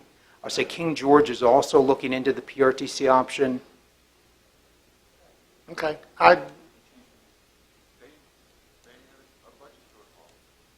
Right, and they want the money, because they want your money. That's all it's going to be, is we would pay their bill. Suppose we don't do anything. Suppose we say, thanks, King George, nice idea. We're just going to wait for the state to improve the roads, which they have to anyhow. Right? Well, the problem is the state doesn't have a lot of funding. And the statewide funding situation in smart scale and revenue sharing is getting worse. And the reason for that is the vehicle fleet is transitioning basically from gasoline vehicles to more fuel-efficient vehicles, hybrid vehicles, electric, and basically gas tax revenues are going down. The federal gas tax hasn't been raised since 1993, basically, so that's going way down. At the state level, there's not the appetite right now at the state level to do anything to basically increase transportation funding. That's why Northern Virginia and Hampton Roads and some of the GWC localities are considering additional local taxation. Are we wasting our time, Mrs. Long and I, going to the meetings in King George to talk about this nice bridge and the 207, 301 improvements? If there's no state money? Because I only got a certain number of heartbeats, and I'm going to use them efficiently from now on. So I'm not going to go anymore if you're telling me we're not going to be able to fund Well, I'll this say stuff. it's not that there's no state money, but there's not nearly enough. Okay, you've answered my question. Right, okay. Thank you. Yeah. Hollow. Oh, come on. All right, so what is the board's, we have to send somebody, or we're going to have, or we're in trouble? So, oh, well,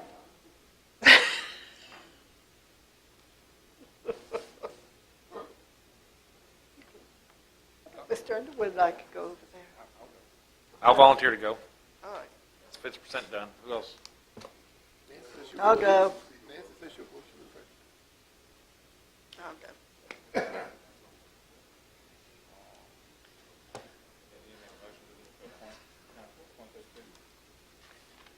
I make a motion that Nancy Long and Clay Foran be appointed to this effort for an undisclosed amount of time. You better second it, Floyd. You're in the hot seat. Second. All in favor, say aye. Aye. All opposed?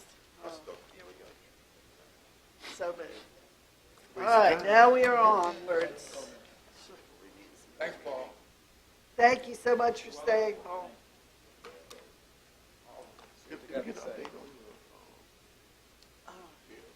So we are down to 7. Who has 7? Madam Chair, we had a request, which we forwarded to you, and it's in the packet from the Electoral Board to adjust the registrar's salary based on a survey that Alan did at the request of the Electoral Board after the county salary study was done. At a decrease? And so Alan did the same jurisdictions. He has the data if you would like to see it. He didn't send it to the board because he sent it to the electoral board. They met on it and made the request that you see in front of you of 5%, and then 5% July 1 for the next several years. Alan, will you pass that data out? My feeling would be, since we haven't seen the data, can we kick this one down the road too, so everybody has a chance to look at it? Certainly.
Oh, that, I don't know.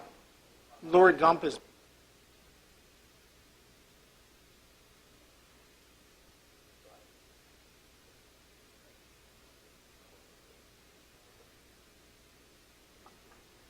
All right, gentlemen, we have this before us. I And the know Mr. Nunley electoral is board chairman's here, too.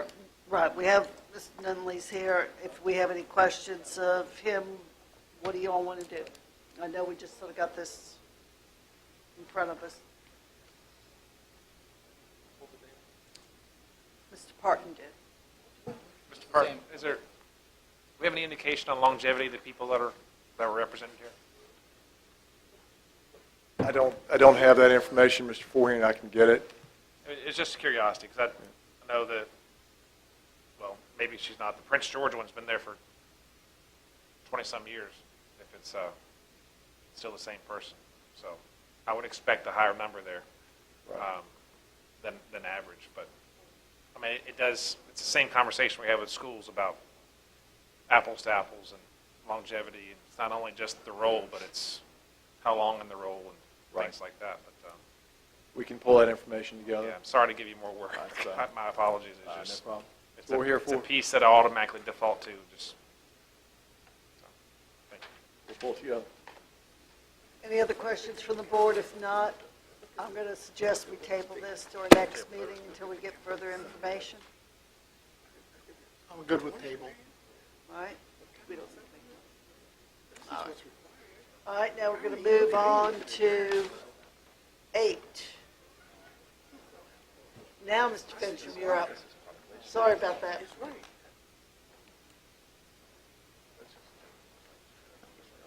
Just tell me when to be here.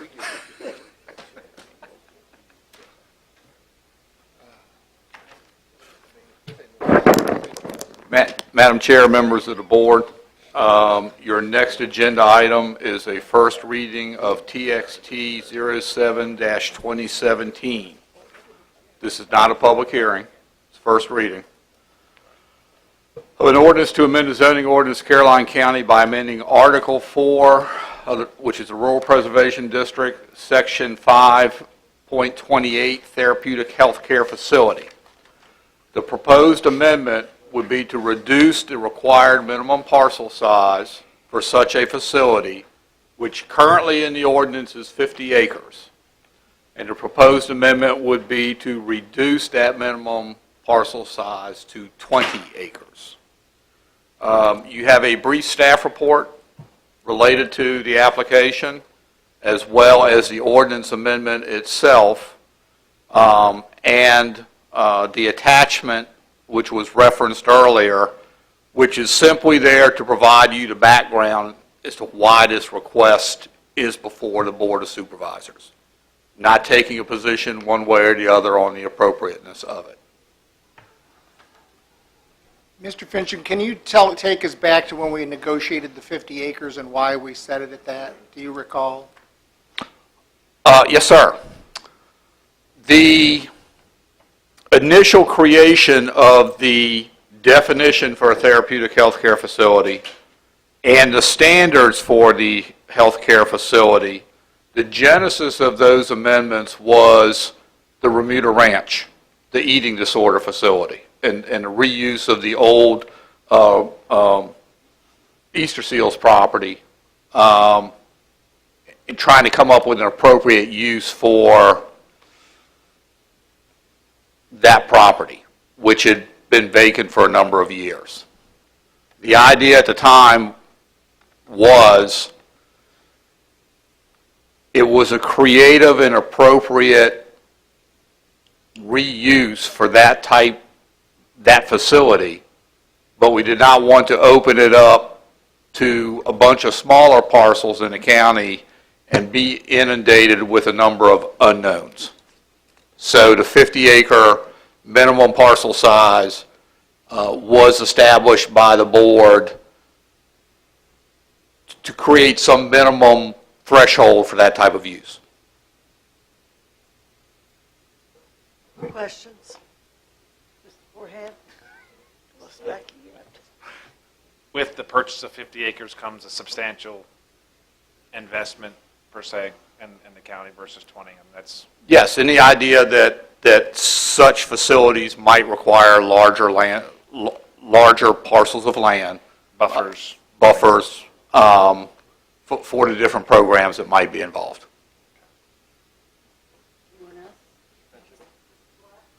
The only question I have, and I think the person had the people who spoke earlier had the question, how do you, like as far as, if you look at E28 where it says it says appropriately trained and licensed medical personnel should be on site and or on call at all times.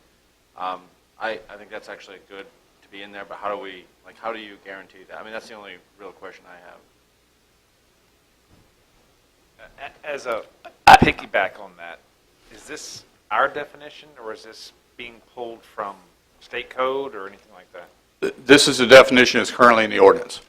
Was adopted by the Board of Supervisors some years back. Did we cut and paste, or? Yes. Okay. Yeah, no, I was just kind of curious if that's. I think that's something you look at during the special exception process, and we are not there yet at the board. Okay.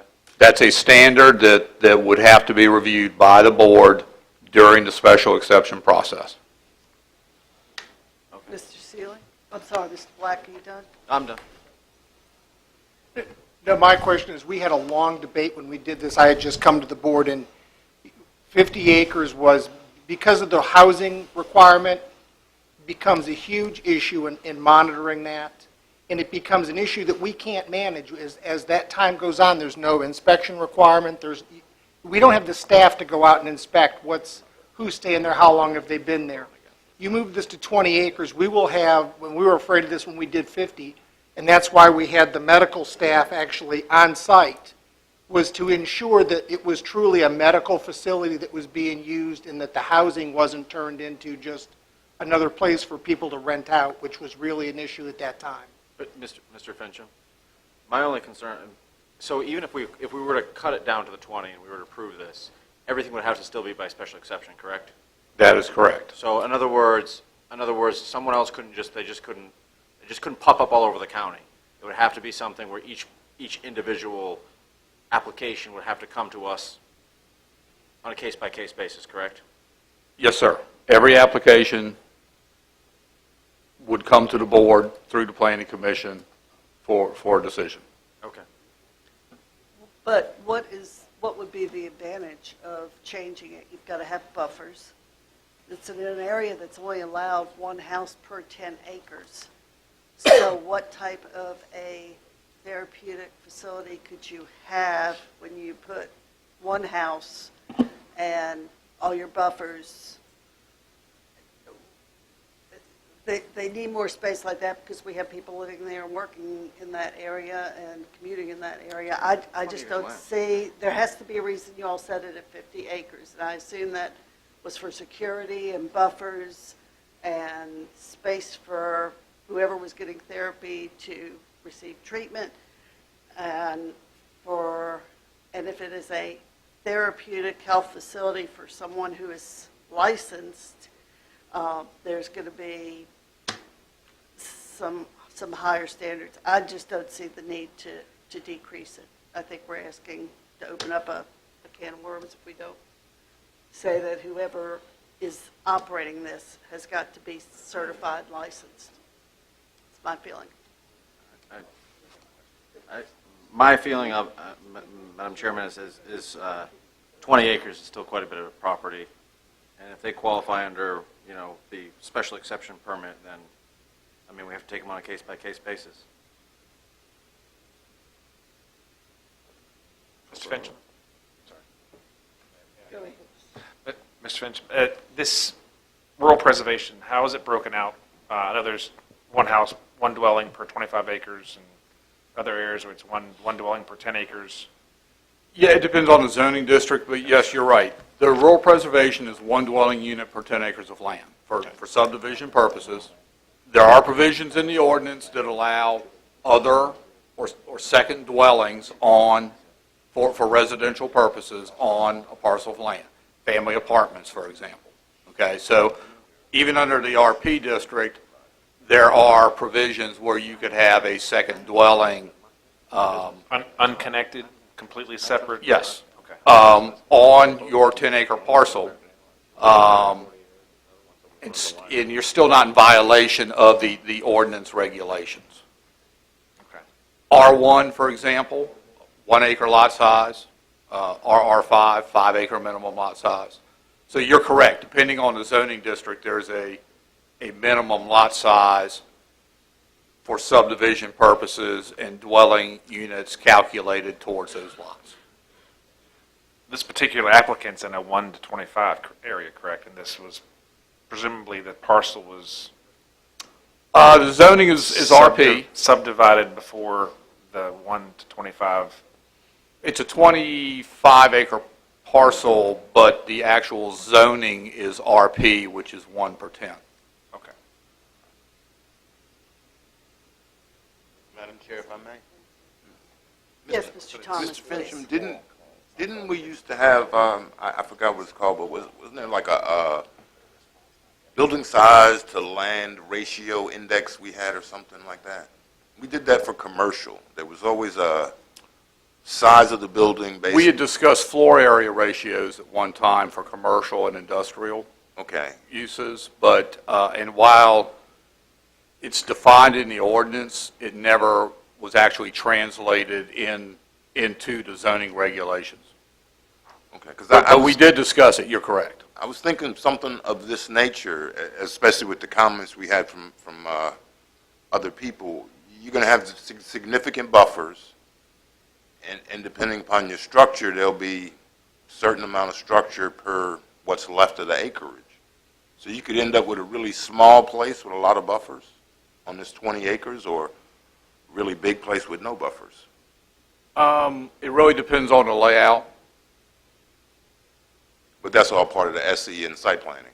Yes, sir. If this applicant were to build a monstrosity of a home with 10 bedrooms and 12 baths, like what's on 17 right now, there'd be no issue with that, correct? New parcel, vacant parcel of land? Yeah. Wants to build a new single-family dwelling? Gigantic. Yeah, we have one. Okay. There's no issue with that. That's single-family dwelling, and they can have as many guests as they'd like. As long as they are living in the dwelling, yes, sir.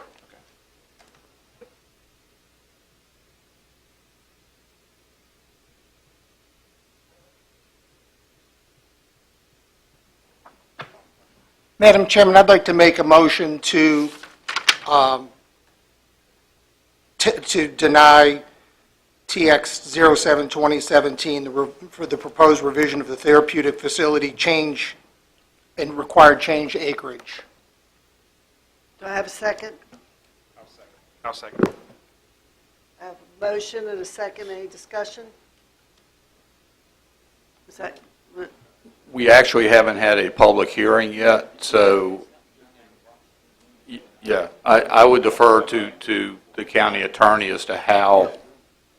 I would say the motion is to not move forward any further not move forward to a public hearing or any farther in the process of adopting a change along this.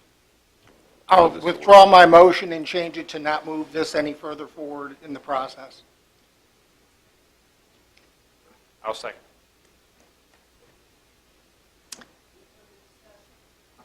any further discussion? Hearing none, all in favor say aye. Aye. All opposed? Nay. Roll call, Mr. Thomas. I have voted aye. Thank you, sir. Mr. Black? Nay. Thank you, sir. Aye. Mr. Underwood? Nay. Ms. Forehand? Aye. And I vote aye. Motion passes. Thank you. Restate that it stays at 50 and doesn't go to 20.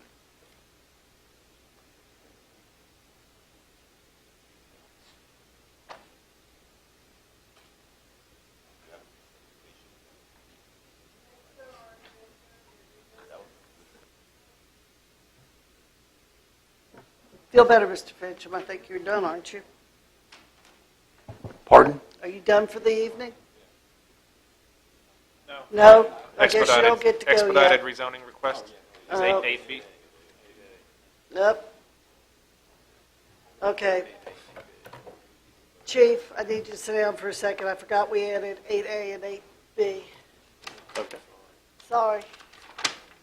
All right, 8A is done. Text amendment. This is 8A, right? That's B. Yeah. 8A was the text amendment that was on our desk when we got here.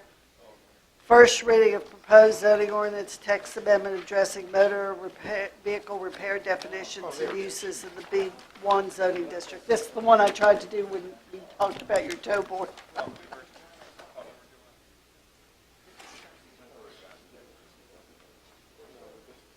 Madam Chair, members of the board, you have an email from myself to Mr. Cully. Briefly, in a nutshell, we have a current county business who is, the owner of which is losing his lease on his space at the end of February. Right now, minor auto repair facilities are allowed by special exception in the M1 zoning district, in which he is currently located, and which his proposed new facility is also M1, and he has previously been granted a special exception permit for his new facility. Fast forward to today, he's not yet started construction on his new facility. He's again, losing his lease the end of February, and Mr. Wilson and I and my staff have looked throughout the county to try to find a place for Mr. Ratliff to relocate temporarily. We have found a potential site for him, have discussed it with the real estate agent. However, it is Zone B1, and currently in B1, minor auto repair is not a permitted use. Some time back, there were some ordinance amendments that were forwarded by the Planning Commission that would allow minor auto repair facilities in the B1 district. Those have been on the, deferred or on the table, recognizing that staff has suggested that we bring those amendments forward if the board is interested and go to public hearing with those amendments, which would allow minor auto repair facility in a B1 district, if approved by the board. The The Planning Commission recommendation was by right. I understand that after some discussions with the board, that there would be a preference that might be a special exception use, which, given the issues that we've had in the past, would be an appropriate consideration for the board to make. If the board is interested, again, this is trying to address existing business and issues related to his relocation.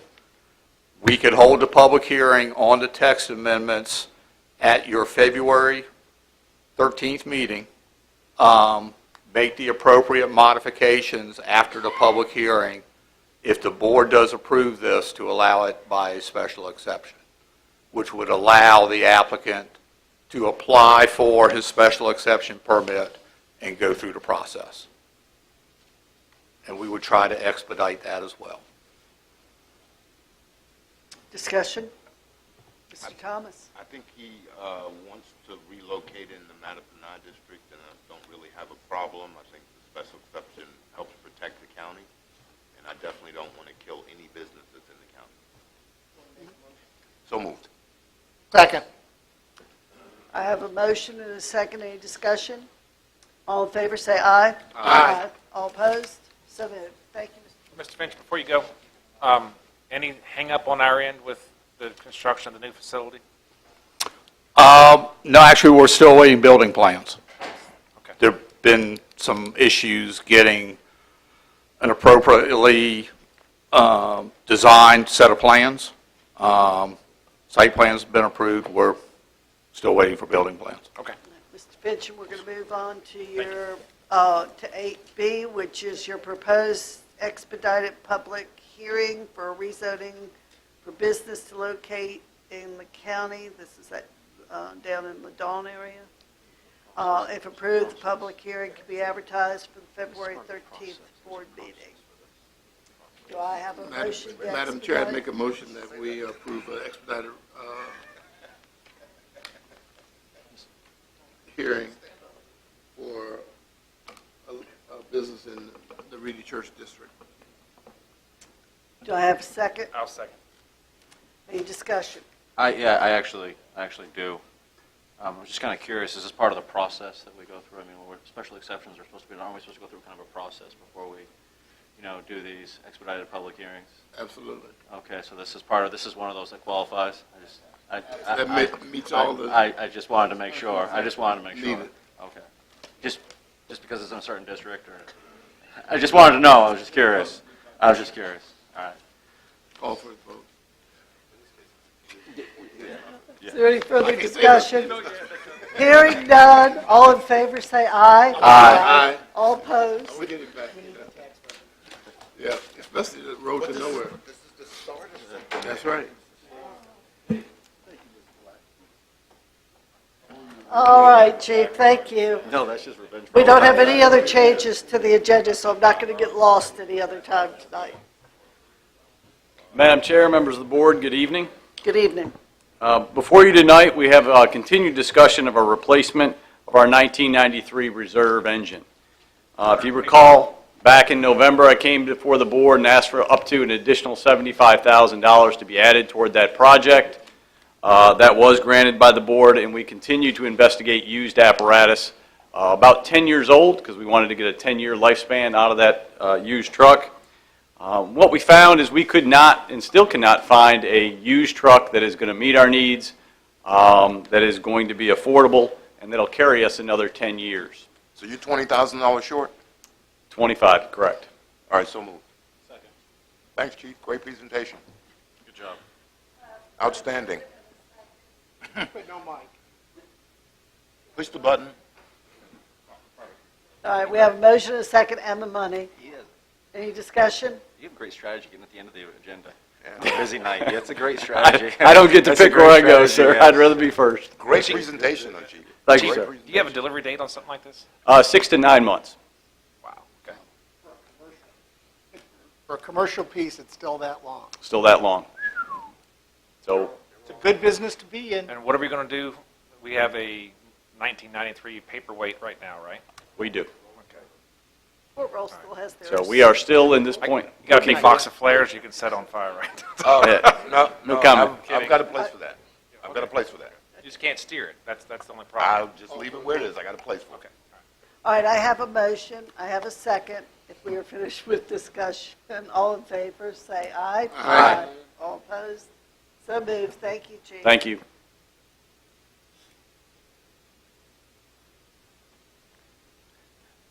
Number 10 is to set up a session, to schedule a work session to discuss how we can or should look toward discussing economic development and strategy and how we as a board can work with staff to help this along. Do I have any suggested dates or times as to when you all would like to do this?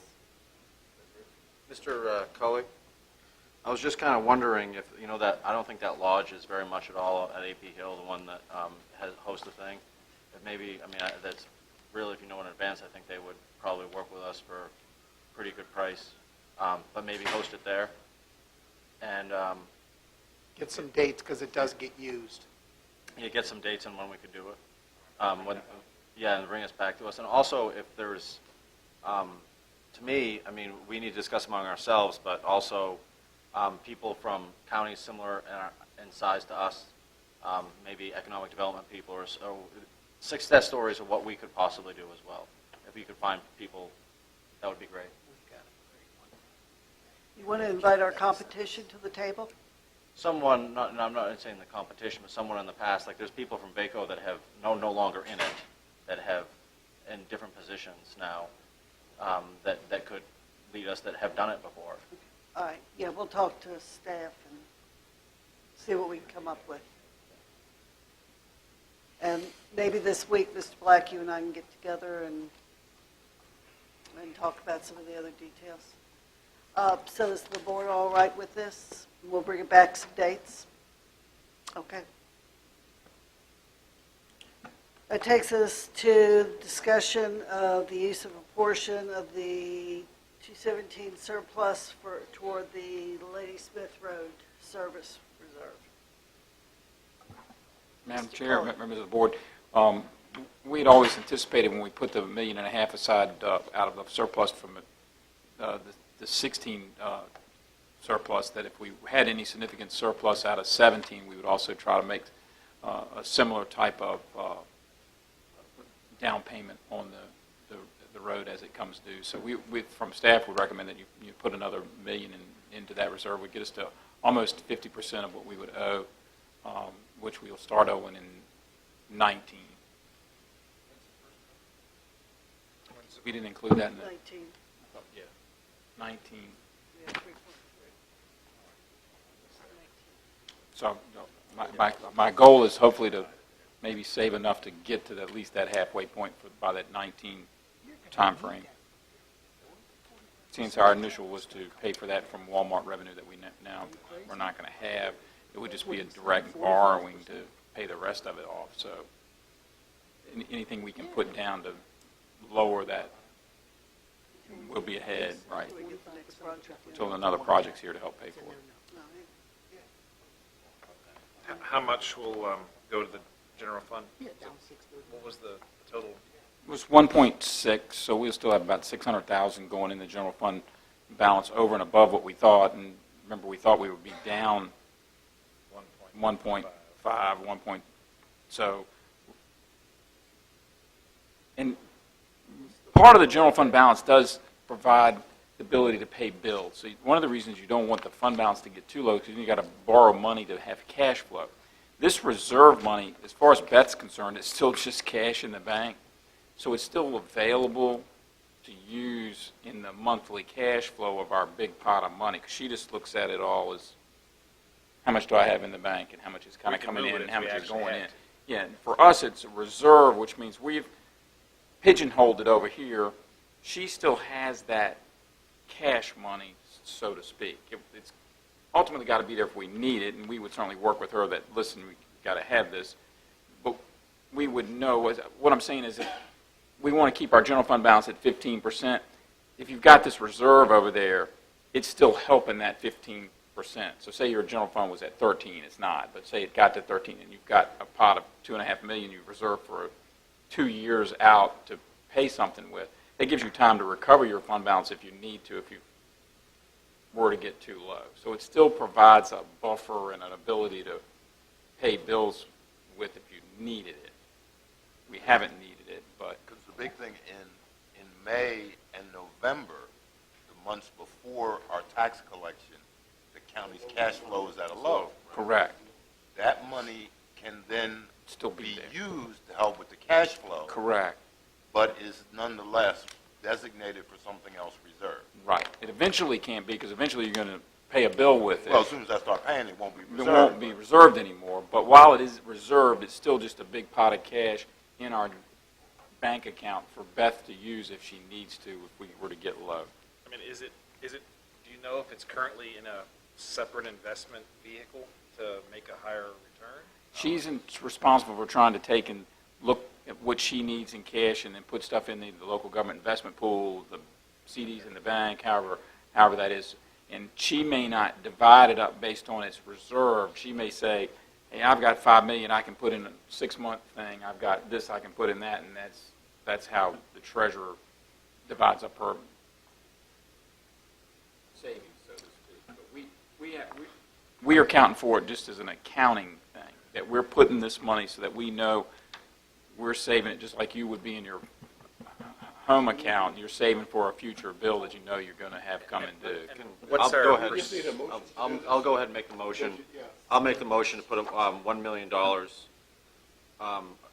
the 639 road project. Second, do we have a second?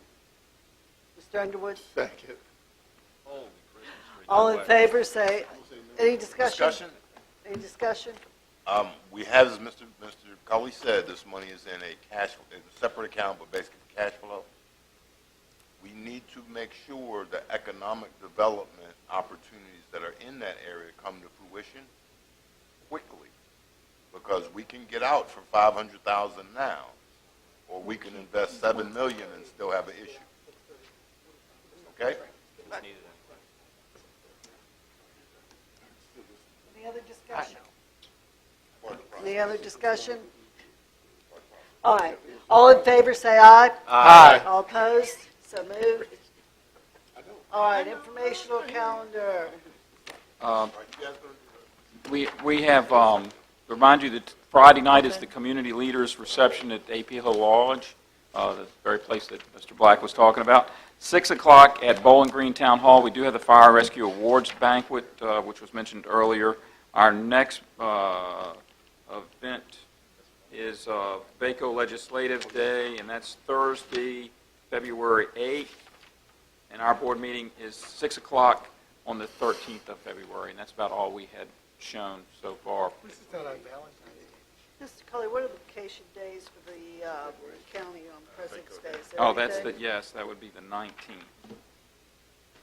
Monday the the only day 19th, that off? is, yes. January is the one that has a Friday, Monday, sort of around a 4-day weekend, February just 1 day. And then that's it until Memorial Day, believe it or not. I have a scheduled date coming up. Just gotta find it. All right. Any closing board comments? I'm going to miss the AP Hill thing, and I'm also going to unfortunately miss the fire and rescue because I will be gone this weekend, but I'm sure it'll be a good event. Understandably. Mr. Black? Yeah, Mr. Cully and Mr. Parton, if you guys could start looking at now, I'd like to have end of February, early March timeframe, that last week, February, early March, constituent meetings. So the 27th and, Tuesday, Thursday might be the best times for me, 27th and March 1st. Mr. Kelly, I have a constituent meeting with Lake Caroline on the 27th of February. No. Mr. Seeley, do you have anything? No, ma'am. Mr. Underwood? No, Madam Chairman. Anything else? No, ma'am. Could I have a motion to go into closed, do we have a closed session motion to read? Thank you, sir. Mr. Farhan?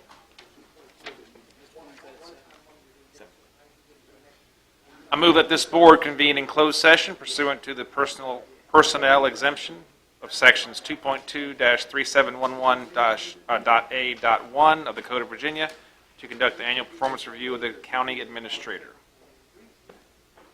Do I have a second? Second. All in favor? Aye. All right, we will adjourn closed session. Thank you, staff. All right. I move that the Caroline County Board of Supervisors certify that to the best of each board member's knowledge that only public business matters lawfully exempted from the open meeting requirement by Virginia law were discussed in closed meeting to which the certification applies, and only such public business matters as were identified in the motion convening the closed session were heard, discussed, or considered by the board. Looking for a second. Second. For the record, let me know that Mr. Thomas had to leave early, so he was not in closed session. So, Mr. Black, you certify? I so certify, Madam Chairman. Mr. Silly? Madam Chairman, I so certify. Mr. Underwood? Madam Chairman, I so certify. Mr. Forehand? I so certify. And I so certify. Madam Chairman, I'd like to make a motion come out of closed session. That's, I'm going to make a motion. I'm going to make a motion that we authorize Mr. Charles Cully, the county administrator, to receive a 10% increase effective tomorrow. Second. all in favor, say aye. Aye. All opposed?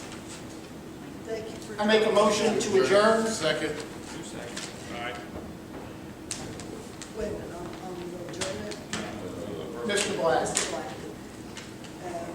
I made a motion to adjourn, and Mr. Underwood second. All in favor, say aye. Aye. All opposed? Thank you, gentlemen, for the meeting.